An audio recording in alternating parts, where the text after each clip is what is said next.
أعوذ بالله من الشيطان الرجيم. بسم الله الرحمن الرحيم. يسألونك عن الأنفال قل الأنفال لله والرسول فاتقوا الله وأصلحوا ذات بينكم وأطيعوا الله ورسوله إن كنتم مؤمنين. إنما المؤمنون الذين إذا ذكر الله وجلت قلوبهم وإذا تليت عليهم آياته زادتهم إيمانا وعلى ربهم يتوكلون. الذين يقيمون الصلاة ومما رزقناهم ينفقون أولئك هم المؤمنون حقا لهم درجات عند ربهم ومغفرة ورزق كريم. كما أخرجك ربك من بيتك بالحق وإن فريقا من المؤمنين لكارهون. يجادلونك في الحق بعدما تبين كأنما يساقون إلى الموت وهم ينظرون. وإذ يعدكم الله إحدى الطائفتين أنها لكم وتودون أن غير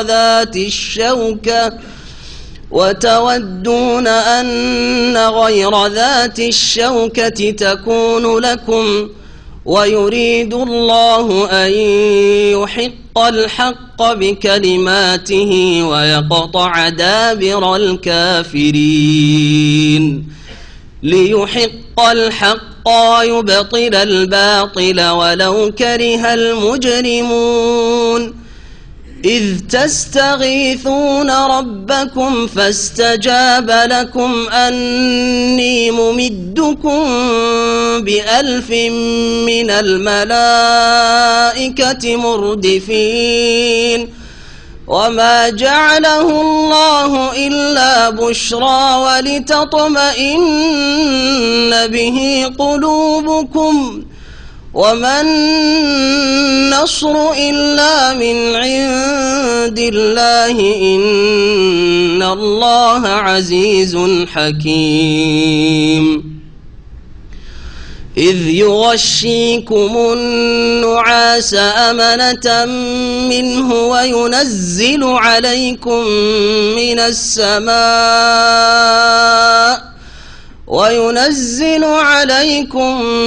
السماء ماء ليطهركم به ويذهب عنكم رجز الشيطان وليربط على قلوبكم ويثبت به الأقدام.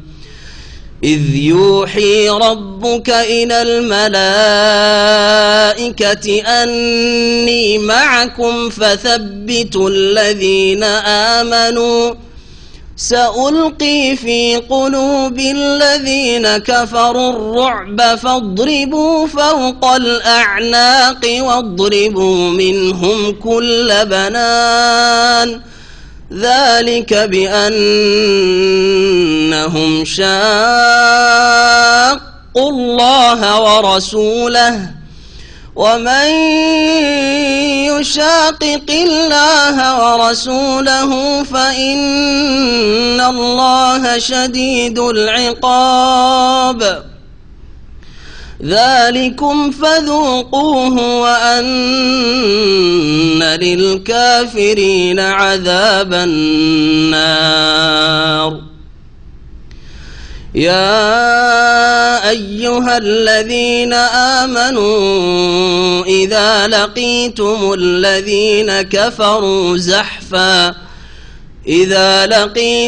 الذين كفروا زحفا فلا تولوهم الأدبار ومن يولهم يومئذ دبره إلا متحرفا لقتال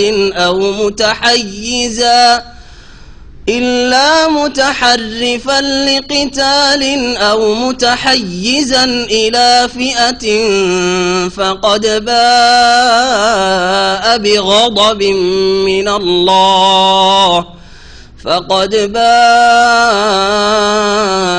بغضب من الله ومأواه جهنم وبئس المصير فلم تقتلوهم ولكن الله قتلهم وما رميت إذ رميت ولكن الله رمى وليبلي المؤمنين منه بلاء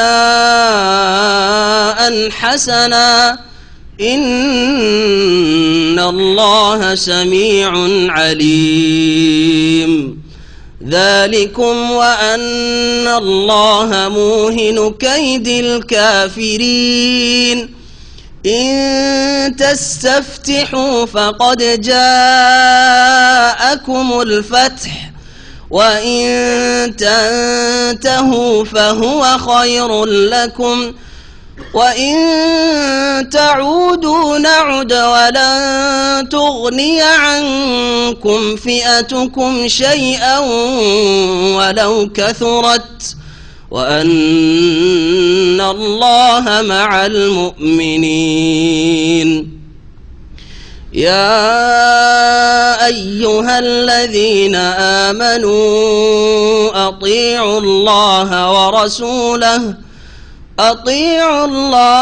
ورسوله ولا تولوا عنه وأنتم تسمعون ولا تكونوا كالذين قالوا سمعنا وهم لا يسمعون إن الحمد لله نحمده ونستعينه ونستغفره ونعوذ بالله من شرور أنفسنا ومن سيئات أعمالنا من يهده الله فلا مضل له ومن يضلل فلا هادي له وأشهد أن لا إله إلا الله وحده لا شريك له وأشهد أن محمدا عبده ورسوله صلى الله تعالى عليه وعلى آله وصحبه وسلم تسليما كثيرا أما بعد فأعوذ بالله من الشيطان الرجيم بسم الله الرحمن الرحيم يسألونك عن الأنفال قل الأنفال لله والرسول فاتقوا الله وأصلحوا ذات بينكم وأطيعوا الله ورسوله إن كنتم مؤمنين إنما المؤمنون الذين إذا ذكر الله وجلت قلوبهم وإذا تليت عليهم آياته زادتهم إيمانا وعلى ربهم يتوكلون মহান আল্লাহর সমস্ত প্রশংসা আল্লাহ পাক রব্বুল আলামিন কোরআনে কারীম নাযিল করেছেন যার মাধ্যমে মুমিনদের অন্তরকে আল্লাহ পাক রব্বুল আলামিন আরো আলোকিত করেছেন তাদের ঈমানকে বৃদ্ধি করেছেন আর কাফেরদেরকে আল্লাহ পাক রব্বুল আলামিন কোরআনে কারীম নাযিল করে তাদেরকে হেদায়েত করতে চেয়েছেন কিন্তু তারা যখন তাদের থেকে হেদায়েত গ্রহণ করেনি আল্লাহ পাক কোরআনে কারীম দিয়ে তাদেরকে লাঞ্ছিত অপদস্থ করেছেন আল্লাহ পাকের হুজ্জত কায়েম করেছেন তিনি যাতে করে কিয়ামতের দিনে আর ওজর পেশ করার অজুহাত পেশ করার কোনো অবকাশ না থাকে। আমাদের তাফসীর শুরু হবে সূরাতুল আনফাল থেকে। সূরাতুল আনফাল নবী করিম সাল্লাল্লাহু আলাইহি ওয়াসাল্লামের মদিনার জীবনে বদর যুদ্ধের সময় নাযিল হয়েছে। দ্বিতীয় হিজরিতে বদর যুদ্ধ যেই সময় ঘটেছিল আর বদর যুদ্ধের কথাই বিশেষভাবে এই সূরার আসল বিষয়বস্তু। এই সূরার নামকরণ হচ্ছে আনফাল, নাফলুনের বহুবচন। নফল থেকে আমরা নফল নামাজ বলি, নফল সাদকা, নফল রোজা, নফল এই যে নফল শব্দটি বলে থাকি, তো নফল কোন অর্থে বলে থাকি আমরা? নফল মানে অতিরিক্ত। কিসের অতিরিক্ত? হ্যাঁ, ফরজের উপর অতিরিক্ত। ফরজ নয়, অতিরিক্ত।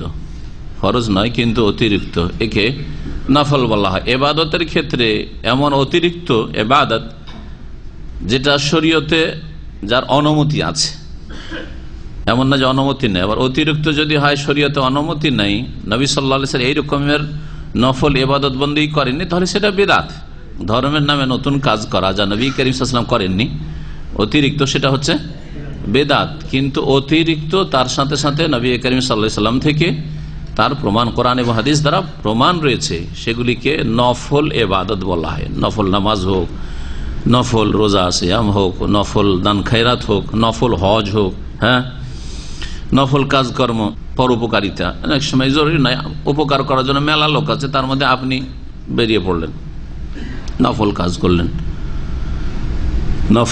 নফল মানে হচ্ছে অতিরিক্ত। তো এখানে সূরাতুল আনফালকে আনফাল, নাফলুনের বহু বচন আনফাল কেন বলা হয়েছে? এই সূরার প্রথম আয়াতে আনফাল শব্দটি উল্লেখিত হয়েছে। যে আনফাল সম্পর্কে নবী করিম সাল্লাল্লাহু আলাইহি ওয়াসাল্লামের সাহাবীগণ জিজ্ঞেস করেছিলেন যে ইয়া রাসূলুল্লাহ, এই আনফালের হুকুম কি? তো এই আনফাল মানে কি? তাহলে আনফালের হুকুম, আনফাল এখানে গনিমতের ধন সম্পদকে বোঝানো হয়েছে, অর্থাৎ যুদ্ধলব্ধ বা যুদ্ধে যে সব সম্পদ হাসিল হয় কাফেরদের যুদ্ধের পরে বা যুদ্ধের সময়, যখন কাফেররা পরাজিত হয় আর তাদের ধন সম্পদ ছেড়ে পলায়ন করে, যেই ধন সম্পদ জেহাদের পরে হাসিল হয়, জেহাদের ময়দান থেকে কাফেরদের ধন সম্পদ, সেটা হচ্ছে আনফাল বা সেটা হচ্ছে গানায়েম, বহুবচন গনিমতের, হ্যাঁ, গনিমত। এর তাহলে একটা নাম হচ্ছে গনিমত, যে গনিমতের কথা এই সূরারই যে 10ম পারা শুরু হচ্ছে তাতে আল্লাহ পাক উল্লেখ করে ওয়ালামু আন্নামা গানিমতুম মিন শাইইন, এখানে গনিমত শব্দটি উল্লেখিত হয়েছে। তখন গনিমতের ভাগ বন্টন কে কে পাবে, কারা পাবে, কাদের জন্য আল্লাহ পাক এগুলিকে করেছেন, কোন খাতে বন্টন করতে হবে, ওখানে বর্ণনা করা হয়েছে। এখানে ওই গনিমতকে আনফাল বলে আখ্যায়িত করা হয়েছে। তো আনফাল কেন বলা হলো গনিমতকে? এই জন্য বলা হয়েছে যে দুটি কারণ উল্লেখ করা হয়েছে। একটি হচ্ছে যে এই উম্মতকে আল্লাহ পাক রব্বুল আলামিন এই গনিমতের ধন সম্পদ অতিরিক্ত দিয়েছেন, যা অন্য উম্মতকে দেন নাই, এটা হচ্ছে একটি কারণ। যেমন নবী সাল্লাল্লাহু আলাইহি ওয়াসাল্লামের হাদিসে রয়েছে, সহিহ বুখারী সহিহ মুসলিমের হাদিসে রয়েছে যে উতিতু খামসাম লাম ইউতাহুন্না আহাদুন ক্বাবলি, আমাকে 5টি জিনিস দেওয়া হয়েছে যা এর পূর্বে কোনো নবীকে বা কোনো উম্মতকে দেওয়া হয়নি। তার একটি হচ্ছে ওহিল্লাত লিয়াল গানায়েম, আমার জন্য গনিমতের ধন সম্পদ, যুদ্ধলব্ধ সম্পদকে হালাল করা হয়েছে। আগের উম্মতের যে নবী রাসূলগণ জিহাদ করেছেন বা উম্মতেরা জিহাদ করেছে কাফেরদের বিরুদ্ধে, যে ধন সম্পদ হাসিল করেছে তারা, সেটা পাহাড়ে রেখে দিতে হয়েছে। তারপরে যদি তাদের এই জিহাদ আল্লাহ পাক কবুল করে থাকেন, এতে যদি তারা বেঈমানি আত্মসাৎ না করে থাকে সেই গনিমতের ধন সম্পদ, তাহলে আসমান থেকে আগুন এসে জ্বলে যাবে, তার মানে আল্লাহ পাক সাদরে গ্রহণ করেছেন। আর যদি না হয় তাহলে তাদের এই জিহাদ আর তাদের এই গনিমত এই কবুল হয়নি। কিন্তু নবী করিম সাল্লাল্লাহু আলাইহি ওয়াসাল্লামের জন্য, তার উম্মতের জন্য গনিমতের ধন সম্পদকে হালাল করা হয়েছে, পাক পবিত্র মুজাহিদিনদের জন্য। তাহলে অতিরিক্ত এই উম্মতকে দেওয়া হয়েছে, এটা একটা অর্থ। এই অর্থে গনিমতকে আনফাল বলা হয়েছে, অতিরিক্ত এই উম্মতের বোনাস অন্য উম্মতকে দেওয়া হয়নি। আর একটি কারণ হচ্ছে গনিমতকে আনফাল বলার, সেটা হচ্ছে যে আল্লাহ পাক রব্বুল আলামিন মুজাহিদিনদেরকে, যারা সত্যিকার অর্থে জিহাদ করবে আল্লাহর কালেমাকে উঁচা করার জন্য আল্লাহর জমিনে, তাদেরকে আল্লাহ পাক আখিরাতে মহাপুরস্কার দেবেন, এই ওয়াদা করেছেন।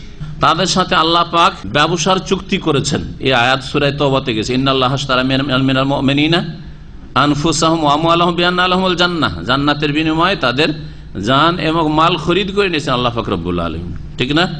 তো কি দেবেন আল্লাহ পাক? তাহলে জিহাদের পুরস্কার জান্নাত, যেটা হচ্ছে সমস্ত ইবাদত বন্দেগীর লক্ষ্য উদ্দেশ্য, সবকিছু লক্ষ্য উদ্দেশ্য জান্নাতে পৌঁছা, জাহান্নাম থেকে বাঁচা, সেটা হচ্ছে আসল পুরস্কার। এই আসল পুরস্কারের সাথে সাথে অতিরিক্ত পুরস্কার দুনিয়াতে পার্থিব জগতে হচ্ছে মুজাহিদিনদের জন্য এই গনিমতের ধন সম্পদ। এই অর্থে গনিমতকে কি বলা হয়েছে? আনফাল বলা হয়েছে। এটা আখেরাতের জান্নাতের উপর দুনিয়ার অতিরিক্ত বোনাস মুজাহিদিনদের জন্য, যারা জিহাদ ফি সাবিলিল্লাহ করবে। তো আল্লাহ পাক রব্বুল আলামিন এখানে ইরশাদ করেছেন ইয়াসআলুনাকা দিয়ে, যে লোকেরা আপনাকে জিজ্ঞেস করছে। সাহাবাই কিরামদের মাঝে যখন বদর যুদ্ধ সংগঠিত হইল আর তাতে বিজয় লাভ করলেন মুমিনগণ নবী সাল্লাল্লাহু আলাইহি ওয়াসাল্লামের সাথে, গনিমতের ধন সম্পদ পাওয়া গেল। এগুলি কে নেবে, কে পাবে? সবাই মনে করে যে আমি বেশি কাজ করেছি তো আমি বেশি পাবো। তো কে পাবে, কে কতটা পাবে? কল্পনা জল্পনা তো হবেই, তাই না? মানুষ হিসাবে কল্পনা জল্পনা যে এইগুলো যে কার কাছে যাবে, কে যে পাবে ইত্যাদি তো হবেই। তো লোকেরা আপোষে আলাপ আলোচনা করছে, জিজ্ঞাসাবাদ, বা নবী সাল্লাল্লাহু আলাইহি ওয়াসাল্লামকে জিজ্ঞাসা করছে। এর জবাবে আল্লাহ পাক বলছেন, দেখো এতে তোমাদের কল্পনা জল্পনা করার কোনো প্রয়োজন নেই। এই ক্ষেত্রে চূড়ান্ত ফয়সালা করবেন স্বয়ং আল্লাহ রাব্বুল আলামিন, এবং যেহেতু আল্লাহ পাক বিধান নাযিল করেন একমাত্র নবী মুহাম্মদ রাসূলুল্লাহ সাল্লাল্লাহু আলাইহি ওয়াসাল্লামের উপর, সুতরাং মুহাম্মদ রাসূলুল্লাহ সাল্লাল্লাহু আলাইহি ওয়াসাল্লাম ফয়সালা দেবেন। যেই ফয়সালা আল্লাহ পাক দেবেন, তার রাসূল দেবেন, সেটাই হচ্ছে ফয়সালা যে কে পাবে। এখন এই ফয়সালা এখানে উল্লেখ করা হয়নি, এখানে শুধু এতটুকু বলা হয়েছে যে তোমাদের কল্পনা করার কোনো প্রয়োজন নেই, কে পাবে না পাবে এসব তোমাদের সিদ্ধান্ত নেওয়ার কোনো প্রয়োজন নেই। এই সিদ্ধান্ত আল্লাহর হাতে এবং তার রাসূল সাল্লাল্লাহু আলাইহি ওয়াসাল্লামের মাধ্যমে। ইয়াসআলুনাকা আনিল আনফাল, হে নবী তোমাকে জিজ্ঞেস করে, আল্লাহ পাক বলছে তোমাকে জিজ্ঞেস করে লোকেরা, বা জিজ্ঞেস করছে লোকেরা মানে সাহাবীগণ, আনিল আনফাল গনিমতের ধন সম্পদ সম্পর্কে, যুদ্ধলব্ধ সম্পদ সম্পর্কে। কুল, হে নবী তুমি বলে দাও, আল আনফাল লিল্লাহি ওয়ার রাসূল, গনিমতের ধন সম্পদ আল্লাহর জন্য এবং তার রাসূলের জন্য। এর মালিক কে? আল্লাহ এবং তার রাসূল সাল্লাল্লাহু আলাইহি সাল্লাম। ফয়সালা করবেন আল্লাহ পাক রব্বুল আলামিন ওহীর মাধ্যমে কোরআনে কারিমে, অথবা রাসূলুল্লাহ সাল্লাল্লাহু আলাইহি ওয়াসাল্লামের হাদিসে যেটা ওহী, আল্লাহ পাক এই ফয়সালা করবেন। যেই ফয়সালা করে দেবেন রাসূলুল্লাহ সাল্লাল্লাহু আলাইহি ওয়াসাল্লামের মাধ্যমে, সেই ফয়সালা তোমাদেরকে মেনে নিতে হবে। লিল্লাহি ওয়ালির রাসূল, লিল্লাহি ওয়ালির রাসূল মানে এই না যে আল্লাহ নেবেন আর রাসূল নেবেন আর কেউ পাবে না তোমরা, এটা অর্থ নয় আর কি। মানে ফয়সালা করবেন আল্লাহ পাক এবং তার রাসূল সাল্লাল্লাহু আলাইহি ওয়াসাল্লাম, কারণ বিধানদাতা শারে আল্লাহ পাক রব্বুল আলামিন, আর বিধানের প্রচারক বাহক রাসূলুল্লাহ সাল্লাল্লাহু আলাইহি ওয়াসাল্লাম। সুতরাং সিদ্ধান্ত আল্লাহ এবং রাসূলের। ফাত্তাকুল্লাহ, এখানে তিনটি নির্দেশ দেওয়া হয়েছে মুমিনদেরকে, আর এমন মুমিন যারা সবচেয়ে শ্রেষ্ঠ মুমিন রাসূলুল্লাহ সাল্লাল্লাহু আলাইহি ওয়াসাল্লামের সাথী সঙ্গীদের মধ্যে, সাহাবায়ে কেরামদের মধ্যে যারা বদরের যুদ্ধে হাজির হয়েছেন, তাদেরকেও তিনটি নির্দেশ দিয়েছেন। যেই তিনটি নির্দেশ অত্যন্ত গুরুত্ব রাখে জিহাদের ময়দানে বিশেষ করে, আর প্রত্যেক মুসলিমের দৈনন্দিন জীবনেও। ফাত্তাকুল্লাহ, প্রথম হুকুম হচ্ছে আল্লাহ পাকের, আল্লাহকে ভয় করো। সুতরাং কি করো? আল্লাহ এবং রাসূলের হাতে যখন চূড়ান্ত ফয়সালা গনিমতের ধন সম্পদ ভাগ বন্টনের, তোমরা কি করো? আল্লাহকে ভয় করো। ওয়াসলিহু যাতা বাইনাকুম, আর দ্বিতীয় ওয়াসলিহু যাতা বাইনিকুম, আর দ্বিতীয় নির্দেশ হচ্ছে যে তোমরা তোমাদের আপোষের সদ্ভাব স্থাপন করো বা স্থাপিত রাখো। তোমাদের মাঝে সদ্ভাবকে কি করো? স্থাপিত রাখো, মজবুত রাখো। ওয়াসলিহু যাতা বাইন, আপোষে যাতে করে তোমাদের মাঝে মনোমালিন্য, কলহ, বিবাদ সৃষ্টি না হয়। জিহাদের ময়দানে গনিমত ধন সম্পদ পাওয়া গেছে, এই নিয়ে আপোষে কলহ শুরু হয়ে গেছে, এটা যেন মোটেই না হয়। আপোষে আমি কম পেলাম, সে বেশি পেয়ে গেল, যদি শুরু হয় তাহলে কি হবে? কলহ শুরু হবে না? হবে না? এইরকমটা করিও না, তাহলে এখানে বলা হয়েছে। আর এইরকমই যাতে সম্পর্কের অবনতি ঘটে যে কোনো ক্ষেত্রে, ওয়াসলিহু যাতা বাইনাকুম, এমন কিছু করিও না যাতে তোমাদের আপোষের সম্পর্কের অবনতি ঘটে, সম্পর্ক খারাপ হয়ে যায়। আগের নির্দেশ কি ছিল? আল্লাহকে ভয় কর। আল্লাহকে ভয় করলে হবে কি? কেউ চুরিয়ে রেখে দিবে না, যে আমি এটা পেয়েছি কেউ তো দেখতে পাইনি, লুকিয়ে আমার ব্যাগে ঢুকিয়ে রেখে দিই, করবে? কারণ আল্লাহকে ভয় করো। জি, তাহলে জীবনের প্রতিটি ক্ষেত্রে এই নির্দেশ মুমিন মুসলিমের জন্য, আর বিশেষ করে জিহাদের ময়দানে কেউ যদি তাকওয়া অবলম্বন করে আল্লাহকে ভয় করো, তো একটা সূচ পর্যন্ত রাখবে না, খাইবারের যুদ্ধে একজন সাহাবী একটা শুধু চাদর, একটা চাদর রেখে নিয়েছিল। সেজন্য নবী সাল্লাল্লাহু আলাইহি সাল্লাম যখন ওই লোকটি পরে শহীদ হল, নবী সাল্লাল্লাহু আলাইহি সাল্লামের সাহাবীরা বলেছেন, ইয়া রাসূলুল্লাহ, অমুক জান্নাতি। তখন কি বলেছেন নবী সাল্লাল্লাহু আলাইহি সাল্লাম? কাল্লা ওয়াল্লাহ, কোশ্চিন কালেও না, সে জান্নাত যেতে পারবে না। আমি দেখতে পাচ্ছি যে চাদরটি সে গনিমতের ধন সম্পদ থেকে চুরি করেছিল, লুকিয়ে রেখেছিল, সেটা তার উপর দাউ দাউ করে জাহান্নামের আগুনে জ্বলছে। অথচ জিহাদ করেছে, অথচ আল্লাহর রাস্তায় নিহত হয়েছে। কিন্তু যখন সাহাবীরা বললেন যে সে জান্নাতি, তখন নবী সাল্লাল্লাহু আলাইহি ওয়াসাল্লাম বললেন, আমি দেখতে পাচ্ছি যে আগুনে, সে জাহান্নামের আগুনে জ্বলছে, তার ওই কম্বলের সাথে বা চাদরের সাথে। আল্লাহকে ভয় করা কত জরুরি জিনিস। তাহলে আপনি যতই ইবাদতবন্দি করেন, আর যতই আপনার সহি আকীদা হোক, আর যতই আপনি ভালো মানুষ হন না কেন আখলাক আমলে, কিন্তু যদি আপনার রুজিতে হারাম থাকে, তাহলে এই হারাম রুজির কারণে জাহান্নামে যেতে হবে, জাহান্নামে চলতে হবে। বিশেষ করে যেটা জনগণের ধন সম্পদ, সেখানে কিন্তু আরো বেশি অপরাধ বেড়েছে। একজনের মাল চুরি করেছেন, তাহলে আপনার বাদী কিয়ামতের দিনে একজন হবে, একজন মালিকের চুরি করেছেন অথবা একজন ব্যক্তির চুরি করেছেন। কিন্তু যখন জনগণের সম্পদ হবে, গনিমতের ধন সম্পদ জনগণের সম্পদ, বাইতুল মাল, এইরকম রাষ্ট্রীয় সম্পদ হচ্ছে জনগণের সম্পদ, রাষ্ট্রীয় সম্পদ আপনি ভেঙে ফেলে দিলেন, আগুন লাগিয়ে দিলেন, জ্বালিয়ে দিলেন। সরকারি বাস জ্বালিয়েছে, বেসরকারি তো জ্বালেন। বেসরকারি জ্বালালে একজনে জ্বালালেন, আর সরকারি জ্বালালে গোটা দেশের সমস্ত নাগরিকের ওতে ভাগ আছে নাকি? এগুলো তো আমাদের দেশের মানুষরা বুঝে না।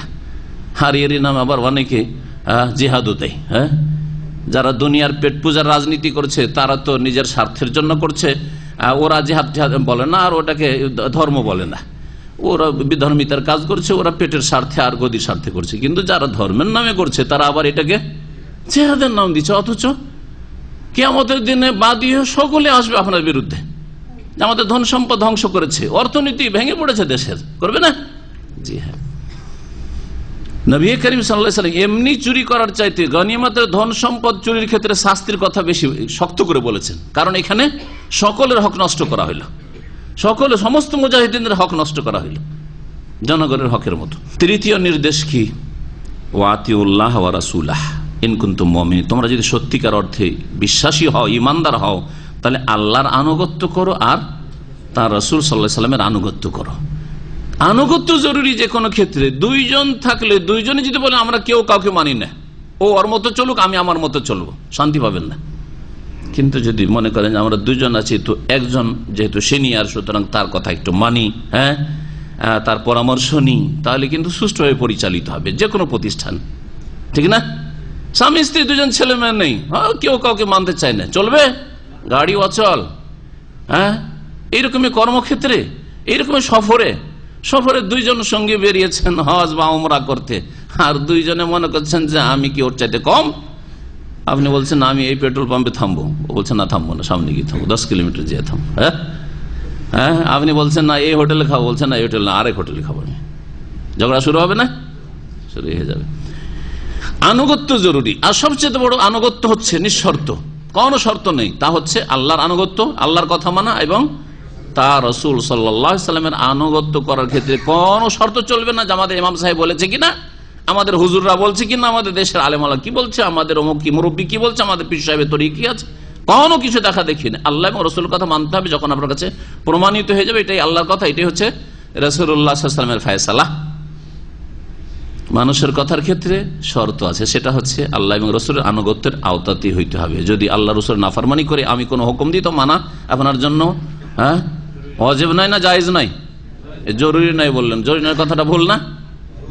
আমি যদি আপনাদেরকে কোন একটা এমন হুকুম করি যেটা আল্লাহ রাসূলের বিরুদ্ধে, শরীয়তের বিপরীত, তাহলে কি করবেন? তাহলে আনুগত্য করা জরুরি নয় না জায়েজ নয়? জায়েজ নয়, কারণ গুনাহ হবে। আপনার বাপ যদি বলে যে এই লোকটা খুব আগে বেড়ে যাচ্ছে, যা তো এর এই জমির ফসল টসল রাতে কেটে নিয়ে চলে, জায়েজ? গ্রামে গঞ্জে কারো মুরগি মেরে দিল, কারো খাসি মেরে দিল, এই খাসিটা বাড়ি দে, জবাই করে দে, জায়েজ? জায়েজ নয়, জায়েজ নয়। ওখানে যদি আপনি বাপের কথা মানেন, তো আপনি হারাম কাজ করলেন, আপনি আল্লাহকে অসন্তুষ্ট করলেন এবং রাসূলের নাফরমানি করলেন। আপনি বাপকে মানতে গিয়ে আল্লাহ এবং রাসূল নাফরমানি করবেন। তো স্ত্রী যদি বলে যে তুমি দাড়ি রাখিও না, তা আনুগত্য করা জরুরি নয় না? বলেন, স্ত্রীর কথা মানা জরুরি নয়, ঠিক না? নাকি জায়েজ না? স্ত্রীর কথা মানলে কি হবে? হারাম হবে না জায়েজ হবে? মাকরুহ হবে, হারাম। জি হ্যাঁ, বুঝতে পারছেন? তাইলে বাপের কথা যদি না মানা যায়, একটা অন্যায় কথা বলছে, তো স্ত্রীর কথা কি করে মানা যাবে? বাপ 25 বছর 30 বছর মানুষ করে দিল, আর কাজে লাগিয়ে তার স্ত্রী হঠাৎ করে এসে আপনার হুকুম চালাতে শুরু করলো, তুমি দাঁড়িয়ে রাখতে পারবে না? তার কথা মানা জরুরি হয়ে গেছে, স্ত্রী আমাকে দাঁড়িয়ে রাখতে দেয় না। কত নির্বোধ মুসলমান আপনি তাহলে। বাপ যে জন্মদাতা, তার কথা মানা যাবে না আল্লাহ আর নাফরমানি করে? মা যে পেটে রেখেছে 10 মাস, তার কথা মানা যাবে না আল্লাহ নাফরমানি করে, রাসূলের নাফরমানি করে? মা যদি বলে চল আমাকে শাহজালাল মাজারে নিয়ে চল, ওর ওসে যাবো, মানা জরুরি নয়, তাই না? জায়েজই নয়, হারাম। লা তাআতা লিমাখলুকিন ফি মাসিয়াতিল খালিক। নবী করিম সাল্লাল্লাহু আলাইহি ওয়াসাল্লাম প্রসিদ্ধ হাদিস, কোন সৃষ্টির আনুগত্য নেই ফি মাসিয়াতিল খালিক, স্রষ্টার বিরুদ্ধাচরণ করে, আল্লাহর নাফরমানি করে কাউকে মানা চলবে না। আলেমকেও মানা চলবে না, বাপ মাকেও মানা চলবে না, শাসককেও মানা চলবে না, কাউকে মানা চলবে না। আমি এটা করতে পারবো না। ওয়াতিউল্লাহ ওয়া রাসূলাহ, আল্লাহর আনুগত্য করো এবং রাসূলের আনুগত্য করো। ইন কুনতুম মুমিন, তোমরা যদি সত্যিকার মুমিন হও। জিহাদের ময়দানে যখন আল্লাহ এবং রাসূলের আনুগত্য করবেন, তাহলে আর কোনো আপত্তি তুলবেন না। আল্লাহর ফয়সালা যে অমুক এইরকম পাবে, রাসূলুল্লাহ এইভাবে বিচার করে দিয়েছেন, একে এত দিয়েছেন, ওকে এত দিয়েছেন, ওকে এত দিয়েছেন, হ্যাঁ, কাউকে ছাগল দিলেন, আমাকে ছাগল দিলেন, ওকে কেন উট দিলেন, এটা আর বলার আপনার ইখতিয়ার নেই। কারণ আতিউল্লাহ ওয়া রাসূলাহ, আল্লাহ এবং রাসূলের আনুগত্য করতে বাধ্য তুমি, ফরজ। আল্লাহর আনুগত্য, আল্লাহর কথা মানা এবং রাসূলের কথা মানা বা ফয়সালা মানা। জি, তারপরে আল্লাহ পাক ইরশাদ করছেন যে সত্যিকার মুমিন কারা। এই যে মুমিন বলা হয়, যদি তোমরা মুমিন হও তাহলে তোমাদের মধ্যে এই গুণগুলি থাকবে, আল্লাহ রাসূলের আনুগত্য করবে, আপোষের সম্পর্ককে উন্নত করার চেষ্টা করবে এবং আল্লাহকে ভয় করবে, তাই না? 3টি গুণ বলা হলো না?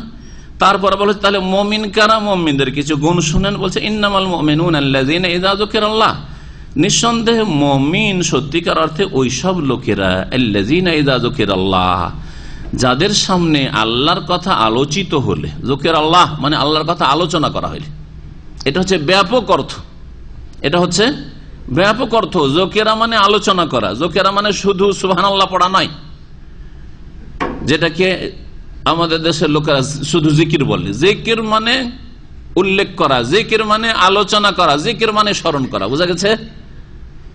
জি, তো জিকির আল্লাহর কথা আলোচিত হলে, আল্লাহর কথা উল্লেখ করা হইলে, আল্লাহর কথা মানে আল্লাহর সত্তার কথা, আল্লাহর গুণাবলীর কথা, আল্লাহ পাকের রুবুবিয়তের কথা, আল্লাহ পাকের উলুহিয়াত ইবাদত বন্দেগীর কথা, আল্লাহ পাকের আদেশ নিষেধের কথা, আল্লাহ পাকের সন্তুষ্টির কথা, আল্লাহ পাকের ভালোবাসার কথা, আল্লাহ পাক রব্বুল আলামিনের দ্বীনের বিধিবিধানের কথা, সবগুলিকে শামিল জিকির আল্লাহ, তাই না?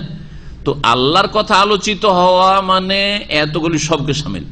আল্লাহ সম্পর্কে আলোচনা করা, আল্লাহ রাসূল সম্পর্কে আলোচনা কি জন্য করছি? আল্লাহর আলোচনার জন্য, তাই না? আল্লাহর ইবাদতটা ঠিকভাবে জানতে পারবো, রাসূলের মাধ্যমে জানতে পারবো, সেই জন্য রাসূলের জীবনে আলোচনা করছি। তো ওইটা হচ্ছে আল্লাহ সম্পর্কে আলোচনা করা। আল্লাহর দ্বীনের মাসলা মাসাইল, হ্যাঁ, নামাজের তরিকা, রোজা, যাকাত, হজ, হালাল হারাম, জায়েজ না জায়েজ, হ্যাঁ, আলোচনা। আল্লাহর আলোচনা নয় কি দুনিয়ার আলোচনা নাকি? সবকে শামিল এই আলোচনা। আল্লাহ সম্পর্কে আলোচনা করা, আল্লাহর দ্বীন সম্পর্কে আলোচনা করা, আল্লাহ পাকের রাসূল সাল্লাল্লাহু আলাইহি ওয়াসাল্লাম সম্পর্কে আলোচনা করার উপকারিতা একজনের শুধু সীমিত থাকে না, সকলে তারা দ্বারা উপকৃত হইতে পারে। এখন আল্লাহর কথা আলোচনা চলছে না? চলছে না? আল্লাহর কথা আলোচনাতে শুধু ব্যক্তিগত আমারও ফায়দা রয়েছে না আপনাদেরও ফায়দা রয়েছে? আপনাদেরও ফায়দা রয়েছে। কিন্তু এখন 1 ঘন্টা ধরে আমি আলোচনা না করে শুধু যদি সুবহানাল্লাহ করি, আলহামদুলিল্লাহ বলি, আল্লাহু আকবার করি, লা ইলাহা ইল্লাল্লাহ বলি, লা হাওলা ওয়ালা কুওয়াতা ইল্লা বিল্লাহ পড়ি, আরো বহু তাসবিহ তাহলিল রয়েছে, যদি করতে থাকি আসর পর্যন্ত, তো আমার ফায়দা হবে না? হবে না? আমার ফায়দা হবে, আপনাদের ফায়দা হবে, আপনাদের আমার জিকির দিয়ে আপনার ফায়দা হবে না, ঠিক না? এটাও আল্লাহর স্মরণ করা, কিন্তু 2 স্মরণের পার্থক্যটা বুঝতে পারলেন? তাহলে কোন স্মরণটা, কোন আলোচনাটা বেশি গুরুত্ব রাখে এখন বুঝুন, তাই না? আর কোনটা ব্যাপক অর্থে আল্লাহ পাকের জিকির। আল্লাহ পাকের জিকির মানে শুধু নির্জনতা অবলম্বন করে আপনি জিকির করছেন, আর জাতি জাহান্নামের পথে চলে যাচ্ছে, জাতি শিরক বিদআতের আকীদা রাখে, জাতি বেনামাজি বেদিন হয়ে যাচ্ছে, আপনার দুনিয়া সম্পর্কে খবর নাই, এই জিকির আল্লাহ করতে বলেন নাই, এই জিকির নাই। মুস্তাহাব জিকির নিয়ে পড়ে আছেন, আর ফরজ জিকির না। ইসলাম শিখা ফরজ, দ্বীনের জ্ঞান অর্জন করা ফরজ, জ্ঞান দিচ্ছেন না আপনি, আলেমে দ্বীন একজন, হ্যাঁ, আর আপনি নির্জনে বলছেন যে আমি এখন বসেছি বা আমার হুজুর এখন মোরাকাবাতে বসছে। তা আপনার মোরাকাবাতে আপনার ফায়দা, তাও সুন্নতি তরিকা হইলে ফায়দা, বেদাতি তরিকা হলে আপনারও ফায়দা নেই, কারণ নবীর আদর্শ না আপনি। বুঝা গেছে? তো এখানে জোকের আল্লাহ মানে কি? আল্লাহর কথা আলোচিত হলে, আল্লাহর কথা যদি উল্লেখ করা হয়, সে আল্লাহ পাকের তৌহিদ সম্পর্কে হোক, জাত সিফাত সম্পর্কে হোক, আল্লাহ পাকের সম্পর্কে যেসব আকীদা রয়েছে সেগুলি সম্পর্কে হোক, ধর্মীয় বিশ্বাস, অথবা আল্লাহ পাকের ইবাদত বন্দেগী সম্পর্কে হোক, আল্লাহ পাকের দ্বীনের মাসলা মাসাইল সম্পর্কে হোক, হালাল হারাম সম্পর্কে হোক, ইজা যুকির আল্লাহু, দ্বীনের কথা আলোচনা হইলি, আল্লাহর কথা আলোচনা হইলি, মুমিনের অবস্থা কেমন হয় শুনুন। এই অবস্থাগুলি আপনার মধ্যে আসতে হবে। এইরকম যেন আপনার অন্তরের অবস্থা হয়, আপনার ঈমান আমলের অবস্থা হয়, আপনার কাজকর্মের অবস্থা হয়। ওয়াজিলাত কুলুবুহুম, তাদের অন্তর কেঁপে উঠে। আল্লাহর কথা আলোচনা করা হইলে তাদের অন্তর কেঁপে উঠে। আল্লাহ পাকের দ্বীনের কথা বলা হচ্ছে, আল্লাহর দ্বীন থেকে কত দূরে আমি সরে গেছি। আল্লাহ পাকের যে সিরাতে মুস্তাকিমের কথা আলোচনা করা হচ্ছে, এই সরল পথ থেকে, জান্নাতের পথ থেকে আমি ডানে বামে কোথায় গাড়ি নামিয়ে দিয়েছি, আমি জাহান্নামের পথে নামিয়ে দিয়েছি। তাহলে ওয়াজিলাত কুলুবুহুম, অন্তর কেঁপে উঠবে আল্লাহ পাকের ভয়ে, যে এই অবস্থায় যদি আমার মত চলে আসে, এই পাপের অবস্থায়, তাহলে আমি কোথায় যাব? আমি তো জান্নাতে যেতে পারবো না, আমার গাড়ি তো জান্নাতে যাবে না, এই লাইফের গাড়ি তো জাহান্নামে চলে যাবে। ওয়াজিলাত কুলুবুহুম, এইরকম আল্লাহ পাকের গুণাবলীর মধ্যে আল্লাহ পাকের কুদরতের কথা, আল্লাহ পাকের আলেমুল গাইব হওয়ার কথা। আপনার বাপ জানতে পারেন না, মা জানতে পারেন, আপনার স্ত্রী পর্যন্ত জানতে পারেন আপনি চরিত্রহীন। আপনি এইরকম লুকিয়ে লুকিয়ে প্রেম করছেন, কেউ জানতে পারেন না, কিন্তু আল্লাহ পাক তো জানছেন, আলমুল গাইব। তাহলে যখন আল্লাহর কথা আলোচনা করা হবে, আল্লাহ পাকের ইলমে গাইবের কথা আলোচনা করা হবে, ওয়াজিলাত কুলুবুহুম, অন্তর ভয়ে কেঁপে উঠবে যে আল্লাহ, তোমার উপর তো লুকিয়ে রাখা যায় না, আমি কি করেছি। সুতরাং ফিরে আসবে আল্লাহর দিকে, তওবা করবে, সংশোধন করবে। ওয়াজিলাত কুলুবুহুম, এই নয় যে শুধু আপনি কোরআন তেলাওয়াত করছেন আর সুরটা সুন্দর সুন্দর শুনতে ভালো লাগছে, তখন চোখে একটু পানি চলে আসলো সুর শুনে, এটা বোঝানো হয়নি। এতে এমন কোন ফায়দা হলো যে সুর শুনে আপনাকে শুধু চোখে পানি আসলো? অনেকের হয় এরকম, ভালো কারি সাহেব তেলাওয়াত করছে আর এত মধুর সুরে তেলাওয়াত করলো যাতে চোখে পানি চলে আসলো, সাময়িক চোখের পানি, কিন্তু আপনার লাইফটা পরিবর্তন করবে না, আপনার জীবনে ইমানি উন্নতি আসবে না, আপনার আল্লাহর ভয় ভীতি পয়দা হবে না, আখিরাত ও জান্নাত মুখী আপনি হইতে পারবেন না। কিন্তু সত্যিকার অর্থে আল্লাহর দ্বীন বুঝে, আল্লাহ পাকের গুণাবলী বুঝে এবং আল্লাহ পাক রব্বুল আলামিনের রাসূল সাল্লাল্লাহু আলাইহি সাল্লামের জীবনী আদর্শ সম্পর্কে বুঝে তারপরে নিজের সংশোধন করা, যে আমাকে এই সরল পথে, ইহদিনাস সিরাতাল মুস্তাকিম, এই পথেই থাকতে হবে, আমি কি এই পথের উপর আছি। ওয়াজিলাত কুলুবুহুম, অন্তর কেঁপে ওঠে মুমিন হলে। ওয়াইদা তুলিয়াত আলাইহিম আয়াতুহু যাদাতহুম ঈমানা, আর যখন তাদের সামনে আল্লাহর আয়াতগুলি পাঠ করা হয় বা পঠিত হয়, যাদাতহুম ঈমানা, তখন তাদের ঈমান ওই আয়াতগুলি বৃদ্ধি করে দেয়। যাদাতহুম এর ফাইল কর্তা হচ্ছে আয়াতগুলি। আয়াতগুলি কি করে? তাদের ঈমানকে বৃদ্ধি করে। ঈমান বৃদ্ধি হয় আল্লাহ পাকের আয়াত শুনলে। সাহাবায়ে কেরাম আয়াতগুলি অর্থ বুঝে শুনতেন না এমনি শুনতেন? অর্থ বুঝে। সুতরাং সবসময় চেষ্টা করতে হবে যথাসাধ্য অনারবদেরকে, আরবিদের জন্য প্রথম ফরজ, অনেক সময় শুদ্ধ ভাষা কোরআনের ভাষা আরবি বুঝে না, তাহলে আরো হতভাগা, তার জন্য তো সহজ, একটু ভাষা জ্ঞানটা এগিয়ে নিয়ে গেলেই তো, বা একটু কোরআন চর্চা করলেই তো কোরআনে কারীম বুঝতে পারে। মাতৃভাষায় কোরআনে কারীম নাযিল হয়েছে, যদিও 1400 বছর এতে ব্যবধানে বা এই সময়টাই ভাষার কিছু পার্থক্য হয়ে গেছে। তারা মাতৃভাষা বলে বুঝে, কিন্তু কোরআনের ভাষা শুদ্ধ ভাষা, অনেক শব্দই বুঝে না বা অনেক বাক্য বুঝে না। বোঝার চেষ্টা করলে তাদের জন্য অনেক সহজ, ঠিক না? একজন অনারবের জন্য অনেক কষ্ট কোরআন বোঝা, কিন্তু তাকেও যথাসাধ্য কি করতে হবে? আল্লাহ পাকের সম্বোধন, আল্লাহ পাক অ্যাড্রেস বুঝার চেষ্টা করতে, আল্লাহ পাক কি বলছেন বুঝার চেষ্টা করতে হবে। কারণ এটাই হচ্ছে রাসূলুল্লাহ সাল্লাল্লাহু আলাইহি ওয়াসাল্লাম সাহাবায়ে কেরামের আদর্শ, যে না বুঝে শুধু কোরআন তারা শুনতেন না, না বুঝে শুধু কোরআন মুখস্থ করতেন না, না বুঝে তারা কোরআন তেলাওয়াত করতেন না, কোরআনের কারি হইতেন না। তো যখন কোরআন তেলাওয়াত করা হয় তখন কি হয়? তাদের ঈমান এই কোরআনে কারীমের আয়াত বৃদ্ধি করে। তাহলে বোঝা গেল এই আয়াত দ্বারা যে ঈমান কি হয়, ভালো কাজ করলে কোরআন তেলাওয়াত করা বা কোরআন তেলাওয়াত শোনা, কোরআনের অর্থ শোনা, কোরআনের তাফসীর শোনা ভালো কাজ না মন্দ কাজ? ভালো কাজ করলে ঈমান বৃদ্ধি হয়, এটা বোঝা গেল।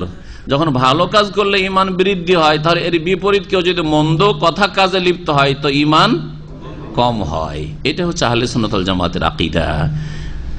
আল ঈমান ইয়াজিদু ওয়া ইয়ানকুসু, ঈমান কমে এবং বাড়ে। ইয়াজিদু বিত্তাআ ওয়া ইয়ানকুসু বিল মাসিয়া, নেকির কাজ করলে ঈমান বাড়ে আর গুনাহর কাজ করলে ঈমান কমে।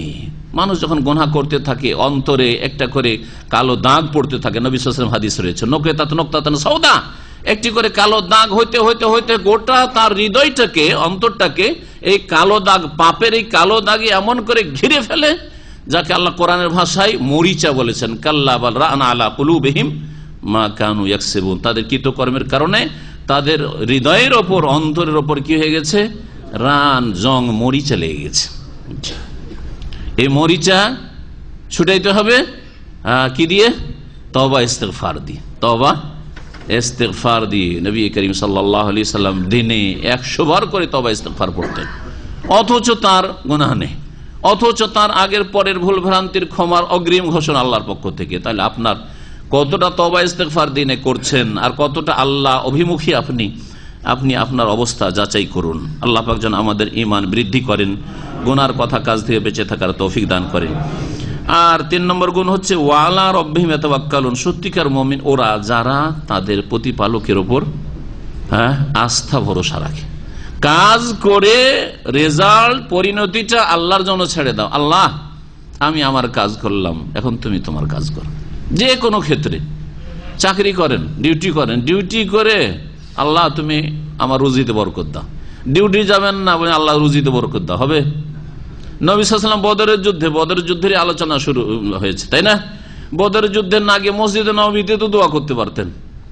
যদি এটা ইসলাম হইতো, ইসলাম সমর্থন করত যে কাজকর্ম না করেই শুধু আল্লাহকে পাওয়া, জান্নাত পাওয়া, কাজকর্ম না করেই শুধু বিজয় লাভ করা, মেহনত পরিশ্রম না করেই শুধু সাকসেস হওয়া, এটার অবকাশ যদি থাকতো তাহলে নবী সাল্লাল্লাহু আলাইহি ওয়াসাল্লাম মসজিদে নববীতে বসে যেতেন।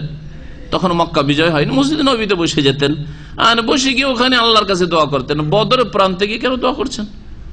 মসজিদে নববীতে 2 রাকাত নামাজ 1000 গুণের ফজিলত ছেড়ে বদরে গিয়ে 170 কিলোমিটার দূরে গিয়ে ওখানে করে গিয়ে তিনি দোয়া করছেন। এত দোয়া করছেন যে শরীর থেকে চাদর পড়ে যাচ্ছে, ওনার খবরই নেই, খবর নেই যে গায়ের চাদর পড়ে গেছে। আবু বকর সিদ্দিক রাদিয়াল্লাহু আনহু চাদরটা উঠিয়ে দিয়ে বলছেন যে কাফাকা মুনাশাদাতুকা রাব্বাকা, ইয়া রাসূলুল্লাহ, হে আল্লাহর রাসূল, আপনি আল্লাহর কাছে যে এইভাবে যাচ্ছা করেছেন, চেয়েছেন একাগ্র চিত্তে, এটা যথেষ্ট হয়ে গেছে। আল্লাহ আপনার দোয়া কবুল করেছেন, নিশ্চিত। ফাইনাল্লাহ সায়ুনজিজু লাকা মা ওয়াদাক, আল্লাহ যে আপনার সাথে প্রতিশ্রুতি করেছেন, ওয়াদা করেছেন যে আমি আমার রাসূলের সাহায্য করব, অবশ্যই আল্লাহ পাক এই ওয়াদা পূরণ করবেন, আজকে বিজয় লাভ করবেন। জি, কর্ম করে রেজাল্টটা আল্লাহর হাতে ছেড়ে দেওয়া এবং আল্লাহর কাছে দোয়া করতে। কর্ম 2 রকম, একটা হচ্ছে শারীরিক, মানসিক, দুনিয়াবী পার্থিব কর্ম, যার জন্য জিহাদের ময়দানে যেতে হয়েছে, যার জন্য আপনাকে ডিউটিতে যেতে হবে, যার জন্য আপনার ব্যবসার রিস্ক, লাভ লস যে কোনোটাই হইতে পারে কিন্তু করতে হবে, যার জন্য আপনাকে বিদেশে আসতে হয়েছে। আর একটি হচ্ছে ইমানি কর্ম, দোয়া করতে হবে আল্লাহ আমার রিজিকে বরকত দাও, এটাও কর্ম আপনার।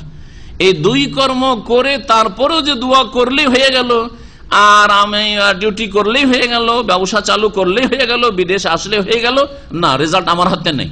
রিজিক কার হাতে আছে? অফিস সামাই রিজকুম, আল্লাহর হাতে রয়েছে। সুতরাং রেজাল্টটা কার হাতে ছাড়তে হবে? এখন আল্লাহ তুমি রাজ্জাক, তুমি রিজিক দাও। আমার কাজ আমি করলাম, আমি দোয়াও করলাম তোমার কাছে আর দোয়া করছি, আর আমি ডিউটিও করলাম, আমি ব্যবসাও করছি, আমি বিদেশেও আসলাম, এখন রাজ্জাক তুমি রিজিক দান করো। সতর্কতা অবলম্বন করতে হবে, যেমন আপনাকে ইতিবাচক চেষ্টা চালাইতে হবে, তেমন নেতিবাচক থেকে বাঁচতে হবে, অনিষ্ট থেকে বাঁচার চেষ্টা করতে হবে না। টাকা হাতে নিয়ে সবাই দেখছি আর ভিড়ে জুমার দিন এই মার্কেট দিয়ে হাঁটছেন, আপনি আপনার ব্যাগ দিয়ে দেখা যাচ্ছে যে টাকার বান্ডিল নিয়ে ঘুরছেন, আপনি আল্লাহ ভরসা চলবে? আল্লাহ ভরসা বলে চলবে না। আপনার রুমে অনেক সাথী সঙ্গীরাই থাকা, যেখানে সেখানে আপনি দামি দামি জিনিস ফেলে রেখে দেন, চলবে? অনেকের ইমান দুর্বল রয়েছে। তাহলে সতর্কতা, আল্লাহ বলছেন খুযু হিজরাকুম, জিহাদের ময়দানে গিয়ে যখন নামাজ, সলাতুল খৌফ, ভয় ভীতির নামাজ পড়তে তখনও বলছেন তোমরা সতর্কতা অবলম্বন করো, তোমরা সতর্ক সাবধান থাকো, নামাজও পড়ো, সতর্ক সাবধান থাকো, সতর্ক সাবধান থাকো। এরকম আল্লাহ ভরসা, আমরা কোনো কিছু করব না, যা হবে হবে, এটা নাই। হ্যাঁ, সতর্কতা অবলম্বন করতে বলেন। এগুলি হচ্ছে মানুষের দুনিয়ার উপায় উপকরণ গ্রহণ করা, যা নবী সাল্লাল্লাহু আলাইহি ওয়াসাল্লাম করেছেন। ওয়া আলা রাব্বিহিম ইয়াতাওয়াক্কালুন, তাদের প্রতিপালকের উপর ভরসা রাখে। তাওয়াক্কুল, আল্লাহ ভরসা সম্পর্কে আজকে জুমার দিনে যারা মসজিদে ছিলেন ওখানে শুনে এসছেন। আরো অতিরিক্ত মুমিনদের কিছু গুণ আল্লাহ পাক বয়ান করছেন। তিনটি তো বয়ান করা হলো, তাই না? তারপরে বলছেন যে সত্যিকার মুমিন ওরা আল্লাযীনা ইউকিমুনাস সালাত, যারা সালাত প্রতিষ্ঠা করে, কায়েম করে, নামাজ কায়েম করে। নামাজ কায়েম করা বেশ কয়েকটি দিককে শামিল, এর উপর একটা আমার আলোচনা আছে। নামাজ কায়েমের, হ্যাঁ, বা নামাজ প্রতিষ্ঠার পদ্ধতি, নামাজ কায়েমের উপায় বা পদ্ধতি। নামাজ কেমন করে কায়েম হবে? শুধু নামাজ পড়লে কায়েম হবে মানে 4 রাকাত জোহর পড়তে হবে, 4 রাকাত জোহর পড়লেন আপনি, আসর 4 রাকাত পড়তে হবে, পড়লেন আপনি, পড়ে নিলে হবে, সংখ্যা পুরা করলে হবে না? আরো কিছু আছে, আরো বেশ কিছু দিক আছে। নামাজ শুরু করার আগে ওযুটা ঠিক করতে হবে, শর্ত। তাহলে নামাজে ঢোকার আগে নামাজের জন্য পূর্ব শর্তগুলিও পুরা করা জরুরি। বিনা উজুতে 4 রাকাত যদি আপনি 1 ঘন্টাতে পড়েন তো কবুল হবে? তাহলে নামাজ কায়েম করলেন না আপনি, হ্যাঁ, নামাজ কায়েম করলেন না। শরীরে কাপড়ে পেশাব ছিটছে, কোনো পরোয়াই নেই, আপনি ওই কাপড়ে, নাপাক কাপড় নিয়ে নামাজ পড়লেন, হ্যাঁ, লম্বা নামাজ পড়লেন, আপনি লম্বা সিজদা করেন, নামাজ কবুল হবে?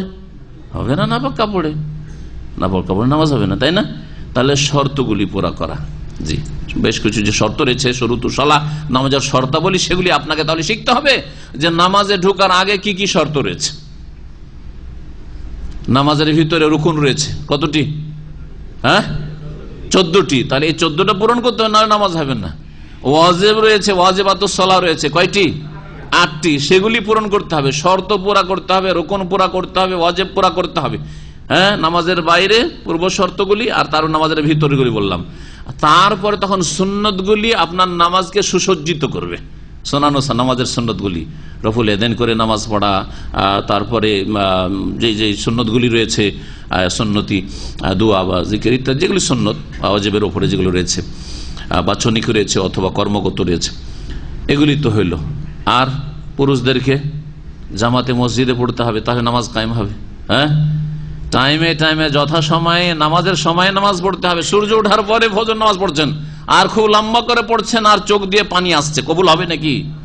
এই নামাজ কবুল করবেন না, আপনার চোখের পানি যথেষ্ট নয়।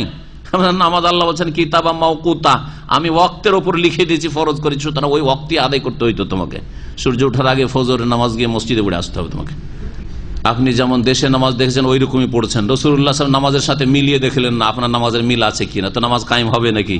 নামাজ কায়েম হবে না। সাল্লু কামা রাআইতুমুনি ওয়াসাল্লি, যেমন আমাকে নামাজ পড়তে দেখলে ওইরকম নামাজ পড়ো। তাহলে এই হচ্ছে নামাজ কায়েম করা, চারিদিক থেকে মিলিয়ে নামাজ কায়েম করতে হবে আপনাকে, সব দিক থেকে আপনাকে নামাজ কায়েম করতে হবে। তো মুমিনরা নামাজ কায়েম করে।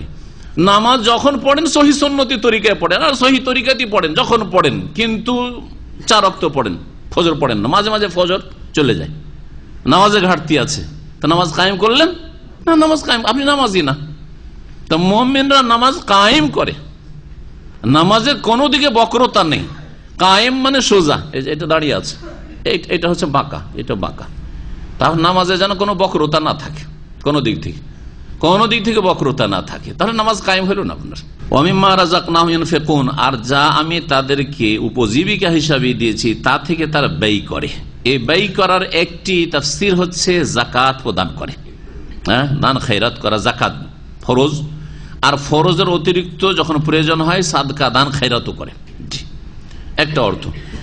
দ্বিতীয় অর্থ হচ্ছে যে ব্যয় করা মানে যাকাত নয়, গরিব দুঃখীদের জন্য নয়, বরং আপনার ওপর যে ব্যয় বহন ফরজ করা হয়েছে তা আপনি করবেন। যদি তা না করেন তো অব্যাহতি পাবেন না। আপনাকে ধন সম্পদ দেওয়া হয়েছে, আপনি কুক্ষিগত করে রাখছেন, বাপ খেতে পায় না, মা খেতে পায় না, চলবে? হ্যাঁ, আপনার আপন বোন বিধবা, তালাক প্রাপ্তা খেতে পায় না, আপনি আপনার কুক্ষিগত করে পয়সা ব্যাংক ব্যালেন্স বাড়াচ্ছেন, আপনি চলবে? মুমিন হইতে পারেন না। এখন আপনার প্রতিবেশী ক্ষুধার্ত, আর আপনি, আপনার পয়সার অভাব নাই, সম্পদের অভাব নাই, তো মুমিন হইতে পেরেছেন? নবী সাল্লাল্লাহু আলাইহি ওয়াসাল্লাম বলছেন ওই ব্যক্তি মুমিন নয় যেই ব্যক্তি পেট পুরে খায়, ওয়া জারহু জায়উন, আর তার প্রতিবেশী ক্ষুধার্ত। এ হচ্ছে দ্বীন ইসলাম। প্রতিবেশী সে মুসলিম হোক আর অমুসলিম হোক, প্রতিবেশী হ্যাঁ, প্রতিবেশী যে কোনো মানুষ হইতে পারে।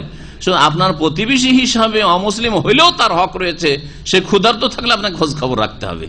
তাহলে অমুসলিমেরই যদি এই হক থাকে তাহলে মুসলিম, আর তারপরে যদি আপনার আত্মীয়, আপনার খালা খেতে পায় না, ফুফু খেতে পায় না, আপনার আত্মীয়স্বজন খেতে পায় না, আপনার গ্রামের ইয়েতিম খেতে পায় না, বিধবা খেতে পায় না, আর আপনার পয়সার অভাব নেই, আপনি বলছেন আমার পয়সা, আমি ইচ্ছা হলে দিলাম, না হয় না, আপনার পয়সা। আল্লাহ বলছেন তোমরা দান করো ওই ধন সম্পদ থেকে। মালিল্লাহ, আল্লাহ কি বলেছেন কোরআনে? মালিল্লাহ, আল্লাহর ধন সম্পদ থেকে, যা তোমাদেরকে আল্লাহ দিয়েছেন, এটা আল্লাহর ধন। জি, আল্লাহর ধন সম্পদ। আমিম্মা রাযাকনাহুম, তাহলে ফরজ ব্যয় বহন যে রয়েছে আপনার ওপর সেটা ঠিকভাবে করতে হবে। আপনার ছেলে মেয়েদের হোক, আপনার স্ত্রীর হোক, বাপ মায়ের হোক, আত্মীয় স্বজনদের হোক, যেগুলি ফরজ। আর ফরজ ছাড়াও সুন্নত মুস্তাহাব করতে হবে। এরা হচ্ছে মুমিন। উলাইকা হুমুল মুমিনুন হাক্কান, এরাই হচ্ছে সত্যিকার অর্থে ঈমানদার, বিশ্বাসী। যে গুণগুলি বয়ান করা হলো, এই গুণগুলি যদি থাকে, এরা হচ্ছে সত্যিকার মুমিন। লাহুম দারাজাতুন ইনদা রাব্বিহিম, তাদের প্রতিপালকের নিকটে তাদের জন্য নানান মর্যাদা রয়েছে, মানে উঁচু মর্যাদা রয়েছে আল্লাহ পাকের কাছে। ওয়া মাগফিরাতুন, এবং তাদের জন্য ক্ষমা মার্জনা রয়েছে আল্লাহ পাকের পক্ষ থেকে। মার্জনার ঘোষণা, এদেরকে ক্ষমা করব। এই গুণগুলি যেই মুমিন মুসলিম বিশ্বাসীদের রয়েছে, তাদের জন্য আল্লাহর পক্ষ থেকে ক্ষমা রয়েছে। ওয়া রিজকুন কারীম, আর সম্মানজনক উপজীবিকা রয়েছে, রিজিক রয়েছে, সম্মানজনক রিজিক জান্নাত, এবং জান্নাতের নিয়ামত রয়েছে। কামা আখরাজাকা রাব্বুকা মিন বাইতিকা বিল হক ওয়া ইন্না ফারীকাম মিনাল মুমিনিনা লাকারিহুন। এখান থেকে এখন শুরু হচ্ছে বদর যুদ্ধের অবস্থা আর বর্ণনা। বদর যুদ্ধের প্রেক্ষাপট, কিভাবে এই বদর যুদ্ধ সংগঠিত হইল। প্রথম নবী সাল্লাল্লাহু আলাইহি ওয়াসাল্লাম সাহাবারা কেউ কল্পনা করেনি যে আমাদের যুদ্ধের মুখোমুখি হইতে হবে, কাফেরদের মোকাবেলা করতে হবে। তাদের উদ্দেশ্য কি ছিল? যে মক্কায় আমাদের ধন সম্পদ, বাড়ি ঘর সব থেকে গেছে, ওগুলো দখল করে আছে কারা? মক্কার কাফেররা। তারপরে অনেকে হিজরত করে আসার সময় কিছু মাল সামান নিয়ে আসার চেষ্টা করছিল, তা কেড়ে নিয়েছে, লুটপাট করে নিয়েছে, লুটপাটও তারা করেছে। কিছু নিয়ে আসতে পারি, খালি হাতে মুহাজিরিনরা মক্কা থেকে মদিনায় পৌঁছেছে। নবী করিম সাল্লাল্লাহু আলাইহি ওয়াসাল্লাম জানতে পারলেন যে আবু সুফিয়ান রাদিয়াল্লাহু আনহু পরে ইসলাম গ্রহণ করেছেন, তখন কিন্তু কুফরি অবস্থায় ছিলেন। এই আবু সুফিয়ান রাদিয়াল্লাহু আনহু রাসূলুল্লাহ সাল্লাল্লাহু আলাইহি ওয়াসাল্লামের স্ত্রী, কোন স্ত্রীর বাপ? উম্মে হাবিবা রাদিয়াল্লাহু আনহার পিতা। উম্মে হাবিবা আগে ইসলাম কবুল করেছিলেন, কিন্তু আবু সুফিয়ান বিলম্বে, তারপরে লেটে ইসলাম কবুল করেছেন। তো আবু সুফিয়ানের নেতৃত্বে বাণিজ্য কাফেলা মাল সামান ব্যবসা বাণিজ্য করে নিয়ে শাম দেশ থেকে, শাম বলতে তখনকার প্যালেস্টাইন, তারপরে বর্তমান সিরিয়া, জর্ডন, সবকে সামিল, ওই দেশে ব্যবসা বাণিজ্যের জন্য 6 মাস ওইদিকে যেত ওরা আরবরা, আর 6 মাস ইয়ামানের দিকে যেত। রেহলাতা শীতায় ওয়াসাইব, শীতকালে শীত পড়ে বেশি। হ্যাঁ, কোন দিকে? উত্তর দিকে না দক্ষিণ দিকে? হ্যাঁ, উত্তর দিকে, মানে শাম দেশে।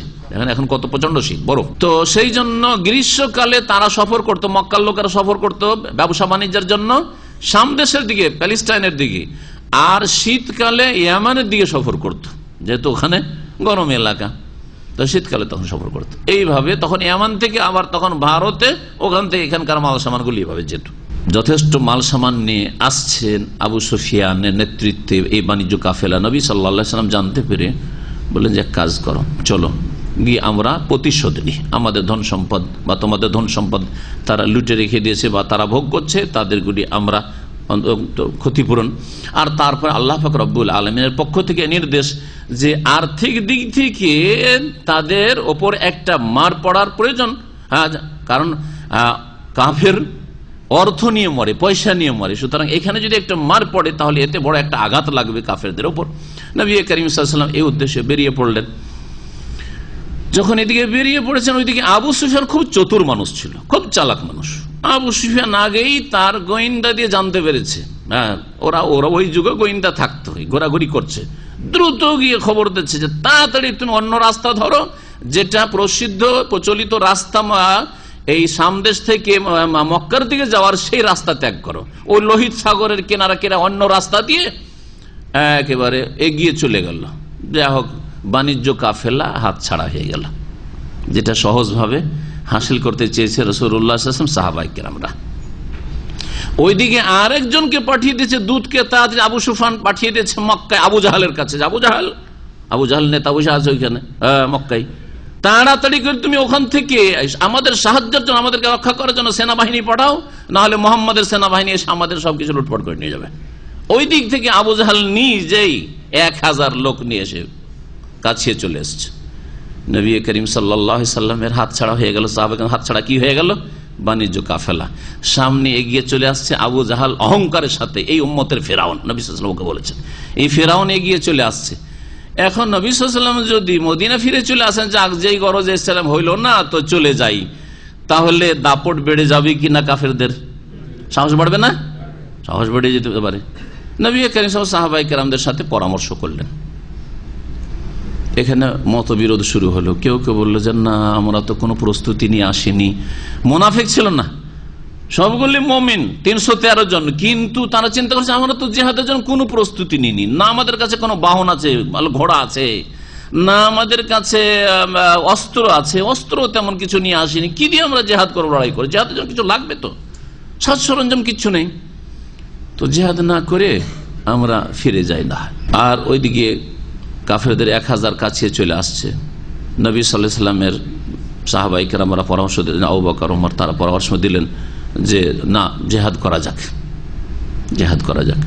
মিকদাদ বিন আসওয়াদ রাদিয়াল্লাহু তাআলা বললেন যে ইয়া রাসূলুল্লাহ, আমরা ওই রকম বলবো না যেমন বেয়াদবি করেছিল আর যেমন খুব খারাপ কথা বলেছিল বনি ইসরাইলরা মুসা আলাইহিস সালামকে, মুসা আলাইহিস সালামের সাথে কি বেয়াদবি করেছিল, যেমন আল্লাহ পাক এদিকে ফেরাউনের কবল থেকে রক্ষা করলেন, আর তারপরে বললেন যে জালেম শাসক আর জালেম শাসকের সেনাবাহিনী রয়েছে, এদের বিরুদ্ধে চলো, তোমাদেরকে আরজে মুকাদ্দাসে প্যালেস্টাইনে ঢুকতে হবে আর তোমাদেরকে জিহাদ করতে হবে। তখন বলেছিল যে ইযহাব আনতা ওয়া রাব্বুকা ফাকাতিলা ইন্না হাহুনা কাইদুন, আমরা পারবো না এইসব কাজ করতে, হে মুসা আপনি যান আর আপনার আল্লাহ আপনার রব যাক, আর গিয়ে ফাকাতিলা আপনারা লড়াই করেন, ইন্না হাহুনা কাইদুন, আমরা এখানে বসে থাকছি, যখন আপনারা জিতবেন দেখবো যে হ্যাঁ কাফেররা দমন হয়ে গেছে, তখন প্যালেস্টাইন মোবারক জমিনে ঢুকবো।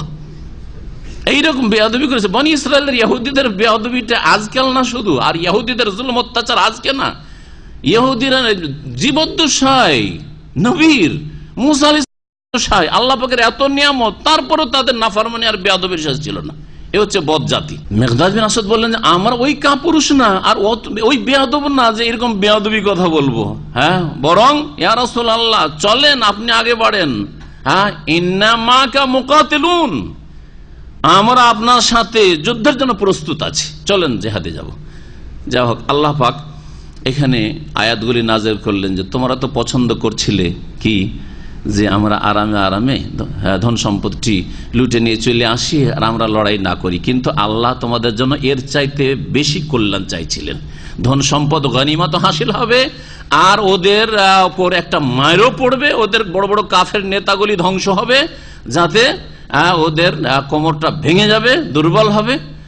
বহু বন্দী হয়ে সত্যের জন্য আসলো, বহু ফায়দা, ধন সম্পদেরও ফায়দা হলো আর দিন ইসলামের বিজয়ের ফায়দা হলো। তো আল্লাহ পাক বলছেন যে আল্লাহ পাক রব্বুল আলামিন যেমন তোমাদেরকে সত্যিকার মুমিন বলেছেন এই গুণগুলি থাকলে তেমনি শোনো, তেমনি কামা আখরাজাকা রব্বুকা মিন বাইতিকা বিল হক, হে নবী যেমন তোমাকে তোমার প্রতিপালক বের করেছেন তোমার বাড়ি থেকে সত্য সহকারে বা যথাযথভাবে, মানে ভালো উদ্দেশ্যে আল্লাহ পাক বের করেছেন। ওয়া ইন্না ফারিকাম মিনাল মুমিনিনা লাকারিহুন, আর নিঃসন্দেহে মুমিন মুসলিমদের একদল এটাকে অপছন্দ করছিল। তার মানে জিহাদের মুখোমুখি হওয়া, কাফেরদের সামনে গিয়ে লড়াই করা, খালি হাতে নিরস্ত্রে, তেমন কোনো অস্ত্র নেই, কি করে আমরা লড়াই করব, এটা পছন্দ করছিল না। যদিও একদল মুমিন, আল্লাহ মুনাফিক তাদেরকে বলেন, তারা মুমিনই ছিলেন, প্রথম দিকে দ্বিধাদ্বন্দ্বে তারা ছিলেন।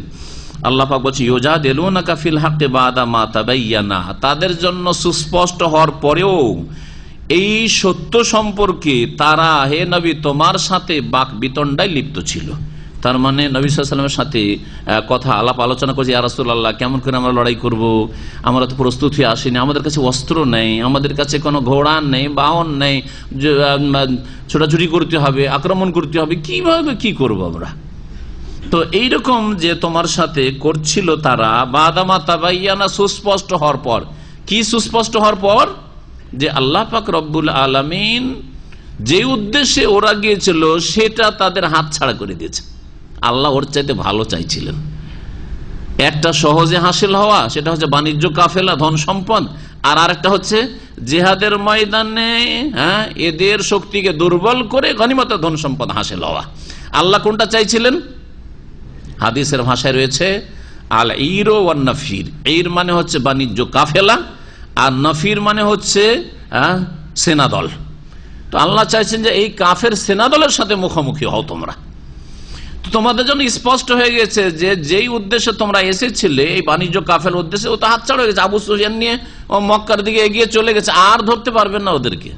যখন হাতছাড়া হয়ে গেছে, এখন হয় খালি হাতে ফিরে আসতে হয়, কিছুই পেলে না, মেহনত গেল ব্যর্থ, আর না হইলে কাফেরদের মুখোমুখি হয়ে লড়াই করতে হয়।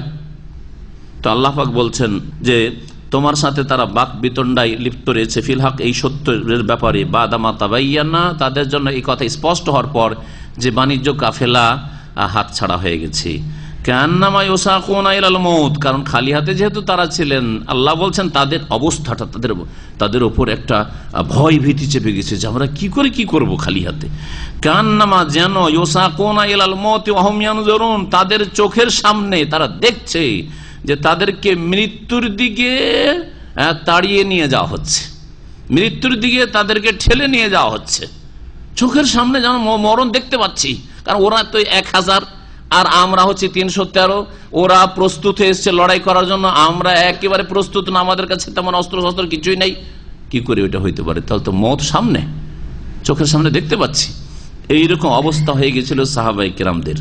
আল্লাহ পাক বলছেন ওয়াইজ ইয়াইদুকুমুল্লাহ ইহদাত তাইফাতাইন, স্মরণ করো আল্লাহ পাক তোমাদের সাথে প্রতিশ্রুতি করছেন দুই দলের, বা করেছেন ইহদাত তাইফাতাইন, দুই দলের একটি দলের, দুটো দলের একটি দল আল্লাহ দিতে চান। একটা হচ্ছে বাণিজ্যিক দল, আর আরেকটি হচ্ছে সেনা দল। বাণিজ্যিক দল ওরা চলে গেছে, তোমাদের হাতছাড়া হয়ে গেছে, আর সেনা দল মক্কার দিক থেকে আবু জাহালের নেতৃত্বে আসছে। দুটোর একটা আল্লাহ দিতে চান তোমাদেরকে, যে আন্নাহা লাকুম, সেটা তোমাদের জন্য হবে। দুই দলের একটি দল তোমাদের জন্য হবে। ওয়াতাওয়াদ্দুনা আন্না গায়রা যাতি শাওকাতি তাকুনু লাকুম, আর তোমরা পছন্দ করছিলে, তাওয়াদ্দুনা ওয়াদ্দা, ইয়াওয়াদ্দু মানে হচ্ছে পছন্দ করা, ভালোবাসা। তোমরা নিজের জন্য ভালোবাসছিলে, পছন্দ করছিলে যে তোমাদের জন্য নিরস্ত্র দলটি যেন হয়ে যায়, অর্থাৎ যাদের কাছে কোনো অস্ত্র নেই, বাণিজ্য কাফেলা, ওইটা যেন তোমরা হাসিল করে না, এটা তোমরা ভালোবাসছিলে। আর মিষ্টি মিষ্টি জিনিস সবাই ভালোবাসে, তাই না? বেশি কষ্ট না করতে হয় আর সহজে হাসিল হয়। আর বিশেষ করে যারা বিদআত করে, ও তো সব মিষ্টি সুন্নাত, সবগুলি মিষ্টি সুন্নাত, কষ্টদায়ক সুন্নাত, তিতা সুন্নাত আদায় করতে চাই না। ওরা বলে যে ওই সাবানের হালুয়া রুটি কেন খায় জানেন? কেন খায় হালুয়া রুটি? বলছেন নবী সাল্লাল্লাহু আলাইহি ওয়াসাল্লামের ওই দাঁত ভেঙে গেছিল, ওই ওহদে দাঁত শহীদ হয়েছিল না, দাঁত শহীদ হওয়ার পরে তাদের এইসব কিচ্ছা বানানো, কিচ্ছা শুরু থেকে শেষ পর্যন্ত সব বানানো। তারপরে দাঁত ভেঙে যে নবী সাল্লাল্লাহু কিছুই খেতে পারতেন না, তো হালুয়া খেয়েছিলেন। কি খেয়েছিলেন? হালুয়া খেয়েছিলেন। তো নবী সাল্লাল্লাহু যেহেতু হালুয়া খেয়েছেন, সেই জন্য আমরাও শাবান মাসে কি করি? শবে বরাতে হালুয়া খাই। এটা হচ্ছে মিষ্টি সুন্নাত, ধরলাম যে সুন্নাত। এক প্রথম কথা কিচ্ছাই সব একবারে বানানো। শাবান মাসে ওহদ যুদ্ধ হয়নি, ওহদ যুদ্ধ শাবানে হয়নি, সওয়ালে হয়েছে, ঠিক না? তাহলে দেখেন 2 মাস আগে হালুয়া খেয়ে বসে আছে, 2 মাস আগে হালুয়া খেয়ে বসে আছে বিদাতিরা, অথবা 10 মাস পরে। তো যদি এই সুন্নত করতেই হয়, ধরে নিলাম তাদের কথায়, তো তার আগে তিতা সুন্নতটা আদায় করেন। সেটা কি? দাঁতগুলো ভাঙেন। জি, আল্লাহ পাক রব্বুল আলামিন বলছেন যে তোমরা কি চাইছিলে? ওয়াতাওয়াদ্দুনা, তোমরা পছন্দ করছিলে, আন্না গায়রা যাতি শাওকাতি তাকুনু লাকুম, যে তোমাদের জন্য যেন নিরস্ত্র দলটি হয়ে যায়, অর্থাৎ বাণিজ্য কাফেলাটি তোমরা যেন হস্তগত করতে পারো। ওয়া ইউরিদুল্লাহু আন ইউহিক্কাল হাক্কা বিকালিমাতিহি, আর আল্লাহ পাক চাইছিলেন যে সত্যকে তার বাণী দ্বারা সুপ্রতিষ্ঠিত করবেন, সত্যকে, দ্বীন ইসলামকে শক্তিশালী করতে চান এই বদরের মাধ্যমে। আর কাফেরদের শিকড়কে কেটে দিতে চান। কাতা একটা মানে কেটে দেওয়া, আর দাবের বলা হয় পেছন দিককে, দাবের দবর থেকে, তো লেজ পিছন দিকে লেজ থাকে, তো এখানে এই জন্য শেকড়ের অর্থ করলাম, ভাব অর্থ। কাফেরদের শেকড়কে কেটে দিতে চান। কাফেরদের শেকড় ছিল এই বড় বড় নেতাগুলি যেগুলি বদরে ধ্বংস হয়েছিল, আবু জাহাল, ওতবা, শাইবা, রবিয়া, ওয়ালিদ বিন ওতবা, এরা সব বড় বড় বীর পুরুষ ছিল। সব বীর পুরুষ গুলি বেরিয়ে এসেছিল তাদের ধন সম্পদ রক্ষা করার জন্য, সবগুলি গেছে। লিয়হিক্কাল হাক্কা, যাতে আল্লাহ পাক সত্যকে প্রতিষ্ঠিত করেন, ওয়ায়ুবতিলাল বাতিল, আর মিথ্যাকে আল্লাহ পাক রব্বুল আলামিন নির্মূল করেন বা নিশ্চিহ্ন করেন, ওয়ালাউ কারিহাল মুজরিমুন, যদিও অপরাধীরা তা পছন্দ করে না। আর মক্কার লোকেরা, মক্কার কাফের মুশরিকেরা অপরাধী ছিল, মুজরিম ছিল, আর তারা এটা কখনো পছন্দ করবে না, চাইবে না। কিন্তু আল্লাহ পাক চান যে তাদেরকে নির্মূল করবেন, তাদেরকে শাস্তি দেবেন, আর তোমাদেরকে আল্লাহ পাক বিজয়ী করবেন। নবী করিম সাল্লাল্লাহু আলাইহি সাল্লাম বদরের প্রান্তে পৌঁছে গেলেন। ওইদিকে কাফেররা প্রথম দিকে পৌঁছে গেছিল বদরে এসে, আর এসে যে এলাকায় পানি ছিল পর্যাপ্ত পরিমাণে, পানিগুলি সব দখল করে নিয়েছিল। পানি তাদের দখলে, কাফেরদের দখলে। মুসলিমরা এমন জায়গায় গিয়ে অবস্থান করলেন সেখানে পানির কোনো ব্যবস্থা নেই। এই আর এক সংকট, পরীক্ষার উপর পরীক্ষা, খালি হাতে মুখোমুখি কাফেরদের, আর পানির ব্যবস্থা নেই। আল্লাহ পাক রব্বুল আলামিন নিয়ামত দেখেন। নবী সাল্লাল্লাহু আলাইহি ওয়াসাল্লাম দোয়া করতে শুরু করলেন, সাহাবায়ে কেরামরা এক এক জায়গায় এক এক সাহাবী দোয়া করা শুরু করলেন। আল্লাহ পাক ওই চিত্র তুলে ধরেছেন, ইয তাস্তাগীসুনা রাব্বাকুম, স্মরণ করো যখন তোমরা তোমাদের প্রতিপালকের কাছে, রবের কাছে সকাতরে ফরিয়াদ করছিলে, যাচ্চা করছিলে, দোয়া করছিলে আল্লাহর কাছে। ইস্তিগাসা, ইস্তিগাসা মানে এক হচ্ছে দোয়া, দোয়া হচ্ছে সাধারণ অর্থে দোয়া, মানে আল্লাহকে ডাকা, আহ্বান করা, ঠিক আছে।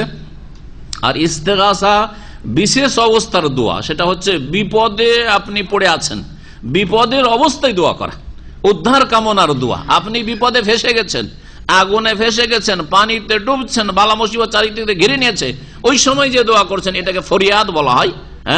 সেটা হচ্ছে ইস্তিগাসা। ইস্তিগাসা কার কাছে করতে হবে? এটা একমাত্র আল্লাহর কাছে, একমাত্র আল্লাহর কাছে, না জিনের কাছে? জিনের কাছে চাওয়া যাবে না। মাঠে যদি কোনো বালা মুসিবতে পৌঁছে যান, এই জিনের রাজা গো আমাকে উদ্ধার করো, জায়েজ? শিরক। তো জিনের কাছে যদি না, হে বড় পীর আমাকে উদ্ধার করো, করা যাবে? হ্যাঁ, আমাদের 300 কতজন আউলিয়া, 360 জন আউলিয়া, 360 আউলিয়া, তাদের কাছে সাহায্য যদি চান, চাওয়া যাবে রবের কাছে। তাস্তাগীসুনা রাব্বাকুম, ফরিয়াদ কাকে করতে হবে? রবের কাছে ফরিয়াদ করতে হবে। স্মরণ করো যখন তোমরা তোমাদের প্রতিপালকের কাছে ফরিয়াদ করছিলে, সকাতরে দোয়া করছিলে, ফাস্তাজাবা লাকুম, অতঃপর তোমাদের ডাকে আল্লাহ পাক সাড়া দিয়েছিলেন, তোমাদের দোয়া কবুল করে। ইস্তিজাবা মানে কবুল করা, ডাকে সাড়া দেওয়া। কি বলে সাড়া দিয়েছিলেন? আন্নী মুমিদ্দুকুম বিআলফিম মিনাল মালায়েকাতি মুরদিফিন, যে নিঃসন্দেহে আমি তোমাদের সাহায্য করব। আল্লাহ বলছেন নিঃসন্দেহে হে বদরের 313 জন সাহাবায়ে কেরাম রাসূলুল্লাহ সাল্লাল্লাহু আলাইহি ওয়াসাল্লামের সাথে তোমাদের আমি সাহায্য করব, এতে কোনো সন্দেহ নেই। বিআলফিম মিনাল মালায়েকাতি, 1000 ফেরেশতা দিয়ে, মালায়েকা পাঠিয়ে। মুরদিফিন, যারা একের পর এক নেমে আসবে, একসাথে নয়, নামতি আছে। একসাথে যদি চলে আসে তো হয়তো অনেকে খেয়াল করেনি, দেখতে পাইনি, তাই না? আর একবারই আসলো, কিন্তু আস্তেই আছে, আস্তে আছে, আরো বেশি ভীতি সঞ্চার হবে। তো আল্লাহ পাক রব্বুল আলামিন এইভাবে সংখ্যায় 313 জন, কিন্তু কাফেররা সংখ্যাতে অনেক দেখছিল। জি, তো আল্লাহ পাক রব্বুল বলছেন যে একের পর এক আমি তোমাদের জন্য ফেরেশতা নামিয়ে দেব। মুরদিফিন মানে একের পর এক আসা।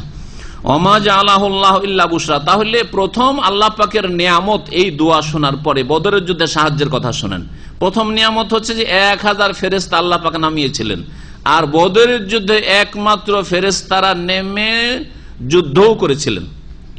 অন্য যুদ্ধে, হুনাইনের যুদ্ধে ফেরেশতা নেমে এসেছেন, কিন্তু ফেরেশতারা যুদ্ধ করেন নাই, ফেরেশতারা শুধু সাপোর্ট করেছেন। এবং ফেরেশতারা তাদেরকে করেছেন, শক্তিশালী করেছেন, কিন্তু তারা যুদ্ধ করেননি। এই বদরের যুদ্ধে ফেরেশতারাও জিহাদে অংশ নিয়েছে এবং হত্যা করেছে কাফেরদের, বেশ কিছু কাফেরকে হত্যা করেছে। যেমন একটা হাদিসে রয়েছে যে হঠাৎ করে একটা আওয়াজ শুনছেন যে আকদেম হাইজুম, এই হাইজুম তুমি অগ্রসর হও, আগে বাড়ো, কাফেরদের দিকে অগ্রসর হও। আর হঠাৎ করে দেখা গেল যে একটা কাফেরের খুলি ছুটে পড়েছে, কোন দিক থেকে লাগলো, মাথা ছুটে পড়ে আছে। তো হাইজুম নামে এক ফেরেশতা নবী সাল্লাল্লাহু আলাইহি ওয়া সাল্লাম বলেন ওয়াজালিকা মিন মাদাদিস সামাই সালেসা, তৃতীয় আসমানের ফেরেশতার পক্ষ থেকে এই মদদ এসেছে। এইভাবে আল্লাহ পাক সাহায্য করেছেন। তো এই ছিল এক সাহায্য। দ্বিতীয় সাহায্য হচ্ছে ওমা জাআলাহুল্লাহু ইল্লা বুশরা, এই ফেরেশতাকে নামিয়ে দেওয়া একমাত্র আল্লাহ তোমাদের জন্য সুসংবাদ করেছেন।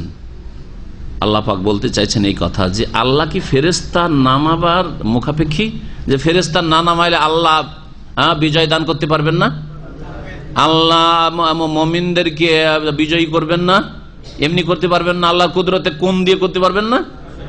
হ্যাঁ, কোন দিয়ে যদি আগুন নিমাতে পারেন আল্লাহ রাব্বুল আলামিন, ইয়ানারু কুনি বারদান, তাহলে আল্লাহ পাককে কোন দিয়ে ধ্বংস করতে পারতেন না? কোন দিয়ে সারা পৃথিবী সৃষ্টি হয়েছে, তো কোন দিয়ে এই 1000 কাফিরকে ধ্বংস করতে পারতেন না? কিন্তু আল্লাহ ওই কোন দিয়ে চান না, একটু মেহনতের মাধ্যমে হাসিল হোক। মেহনতের মাধ্যমে হাসিল হোক, যে তোমরাও মেহনত করো, তোমাদের সাথে ফেরেশতাও একটু লড়াই করুক, ফেরেশতা লড়াই করুক, তোমাদের সাথে থাকুক, তোমাদের সাপোর্টে। তোমাদের জন্য এটি সুসংবাদ ছিল যে 1000 ফেরেশতা আসছে, না হলে আমি ইচ্ছা করলে শুধু কোন দিয়ে দিয়ে করতে পারতাম। ওয়ালিতাতমাইন্না বিহি কুলুবুকুম, আর যাতে করে তোমাদের হৃদয়ের প্রশান্তি হাসিল হয় এর মাধ্যমে, এই ফেরেশতা নামানোর মাধ্যমে। ওমান নাসরু ইল্লা মিন ইনদিল্লাহ, আর আসলে তো সাহায্য একমাত্র আল্লাহর নিকট থেকে, সাহায্য একমাত্র আল্লাহর পক্ষ থেকে। ইন্নাল্লাহ আজিজুন হাকিম, নিঃসন্দেহে আল্লাহ পাক রব্বুল মহাপরাক্রান্ত আর মহান বা মহাবিজ্ঞানময়, হাকিম বিজ্ঞানময়। তার সৃষ্টিগত কাজেও হেকমত রয়েছে, রহস্য রয়েছে, এবং তার বিধিবিধানে শরীয়তের তাতে হেকমত রয়েছে। ইয ইউগাশশিকুমুন নুআসা আমানাতাম মিনহু, আর একটি অনুগ্রহ, এক তো ছিল 1000 ফেরেশতা নামানো, অন্তরকে তাদের প্রশান্তি দান করা, যে একটা অশান্তি ছিল যে কি করব, খালি হাতে, অস্ত্র নেই, কিছুই নেই, ঘোড়া নেই, সাজ সরঞ্জাম নেই যুদ্ধের কিছু, তো মনের প্রশান্তি। 3 নম্বর হচ্ছে যে আল্লাহর পক্ষ থেকে হঠাৎ করে যুদ্ধ শুরু হচ্ছে, ওই সময় তাদের ওপর তন্দ্রা চেপে গেছে, 313 জন সাহাবী সকলে ঝিমাচ্ছে। তন্দ্রা আসলে মানসিক শান্তি হাসিল হয়, ঝিমালে কি হয়, মানসিক শান্তি হয়। কিছুক্ষণ ঝিমানোর পরে দেখেন যে জেগে উঠেছেন, আবার হয় না, সজাগ, আর তারপর ঘুম আসছে না, ঘুম ভেঙে গেছে, এখন গাড়ি চালাচ্ছেন। কিন্তু যখন তন্দ্রাটা চলে আসে তখন কিছুক্ষণ থেমে যান, তন্দ্রা তখন আর গাড়ি চালায়েন না, দেখবেন তারপরে আপনি ঠিক আপন অবস্থায় চলে আসছেন। এটা মনের শান্তি হাসিল হয় তন্দ্রাতে। একাধিক জিহাদের ময়দানে আল্লাহর পক্ষ থেকে সাহাবাই কেরামদের ওপর তন্দ্রা এইরকম আল্লাহ পাক দিয়েছেন। ওহদের যুদ্ধ এরকম হয়েছিল, যখন হতাহত অবস্থায় তন্দ্রা, কাফেরদের অস্ত্র চলছে সাহাবায়ে কেরামদের ওপর, সেই সময় তন্দ্রা চেপে গেল, ওর মাধ্যমে প্রশান্তি। এখানেও আল্লাহ পাক কি করলেন, ইয ইউগাশশিকুমুন নুআস আমানাতাম মিনহু, স্মরণ করো যখন আল্লাহ পাক রব্বুল তোমাদেরকে ঢেকে দিলেন তন্দ্রা দিয়ে, আমানাতাম মিনহু, তার পক্ষ থেকে নিরাপত্তা স্বরূপ। এই তন্দ্রাতেই তোমাদের জন্য নিরাপত্তা ছিল, মনের শান্তি ছিল। ওয়ায়ুনাজ্জিলু আলাইকুম মিনাস সামাই মাআন, আর আরেকটি নিয়ামত হচ্ছে আকাশ থেকে আল্লাহ পাক তোমাদের জন্য বৃষ্টি বর্ষণ করে দিলেন। কারণ সাহাবায়ে কেরামদের দিকে কি ছিল না, পানির ব্যবস্থা নেই, উযু নেই, কারো স্বপ্ন তো সে গোসলের ব্যবস্থা নেই, নামাজ পড়বো কি তায়াম্মুম করে, এ তো একটা দিক ছিল। আর একটা দিক ছিল বদরে যারা গিয়েছেন আর যুদ্ধের এলাকাটা বালি আর বালি, সেই বালিতে পা ধরে রাখা যায় না, পা ফসকে যায়, পা স্থির থাকে না। যখন বৃষ্টি হলে, ভালো মতো বৃষ্টি হলে, তখন বালিগুলো কি হয়ে গেল, শক্ত হয়ে গেল, তারপরে দৌড়াদৌড়ি করা, আক্রমণ করা, ছোটাছুটি করা সহজ হয়ে গেল। এটা আর এক নিয়ামত আল্লাহ পাক রব্বুল এই বৃষ্টি বর্ষণের মাধ্যমে। তো আল্লাহ পাক তাই বলছেন যে তোমাদের জন্য আল্লাহ পাক কি করলেন, আকাশ থেকে বৃষ্টি বর্ষণ করলেন, লিয়তাহিরাকুম বিহি, যাতে করে তোমাদেরকে তার দ্বারা তিনি পবিত্রতা দান করেন, মানে ওযু গোসলের ব্যবস্থা হয় এবং তোমাদের পানি পান করার ব্যবস্থা হয়। ওয়ায়ুযহিবা আনকুম রিজ্জাশ শায়তান, যখন বৃষ্টি হলো সাহাবায়ে কেরামদের কাছে যত মশক টশক ছিল সব ওই পানি ভর্তি করে নিলেন, পানির আর অভাব নেই। জি, আর কি, ওয়ায়ুযহিবা আনকুম রিজ্জাশ শায়তান, আর শয়তানের কুমন্ত্রণা তোমাদের থেকে আল্লাহ পাক এই বৃষ্টির মাধ্যমে দূর করতে চেয়েছেন। কেমন ভাবে? কারণ অশোষা ছিল যে আমরা এই নাপাক অবস্থায় কেমন করে কি করব, তেমন করে নামাজ পড়বো, তেমন বিধান তখন নাজেল হয়নি, তখন তেমনের বিধান নাজেল হয়নি, এক কথা। 2 নম্বর কথা, যে আমরা এই নাপাক অবস্থায় জিহাদ করব, এই জিহাদে কি জিততে পারবো? মানুষের মনে একটা আসবে, এইরকম অবস্থা তৈরি হবে, তাই না? আপনি যদি নাপাক অবস্থায় থাকেন, গোসল ফরজ হয়েছে, আর যদি গাড়ি চালান তো মনে একটা অস্বস্তা থাকবে যে কি জানি কোথায় কি হয়, দুর্ঘটনা অ্যাক্সিডেন্ট হয়, আমি নাপাক অবস্থায় গাড়ি চালাচ্ছি, হবে না? হবে না? জি হ্যাঁ, হবে একটা অস্বস্তা।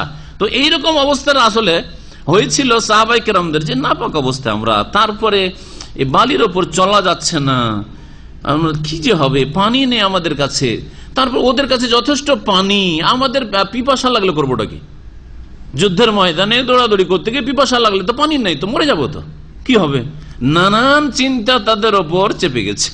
আল্লাহ পাক সব দূর করে দিলেন। শয়তান যে কুমন্ত্র ওয়াসওয়াসা দিচ্ছিল যে তোরা কি পান করবি, তোরা পিপাসায় মরবি, হ্যাঁ, তোর নাপাক অবস্থায় যদি যদি কাফের মেরেই দেয়, তো নাপাক অবস্থায় মৃত্যুবরণ করবি, নানান ওয়াসওয়াসাতে লিপ্ত ছিলেন সাহাবায়ে কেরাম। আল্লাহ পাক তা দূর করে দিলেন।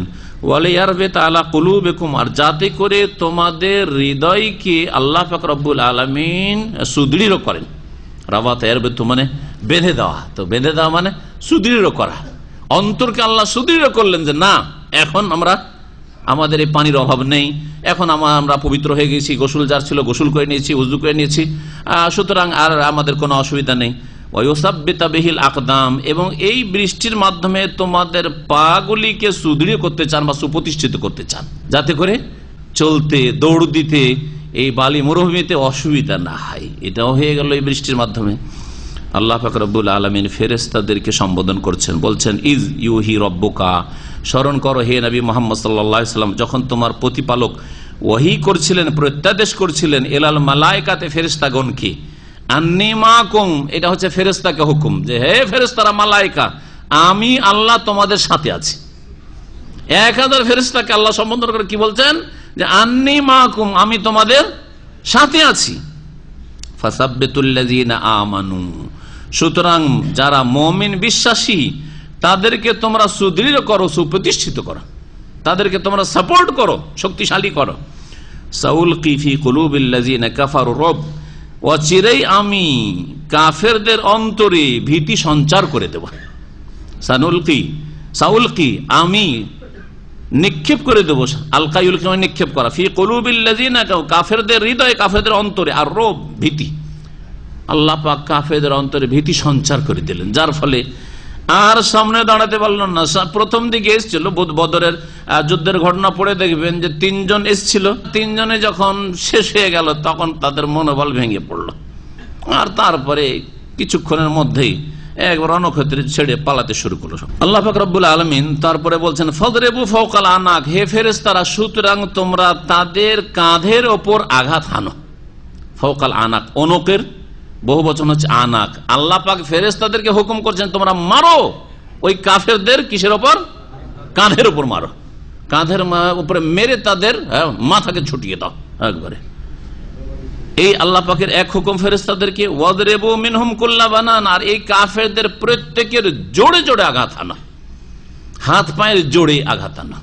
বানান, আসলে বানানের শাব্দিক অর্থ হচ্ছে হাত পায়ের আঙ্গুলের অগ্রভাগ, এগুলো হচ্ছে বানান। এই বানান, এই যে সামনের দিকে আছে না পায়ের, ওই রকম এগুলোকে বানান বলা হয়।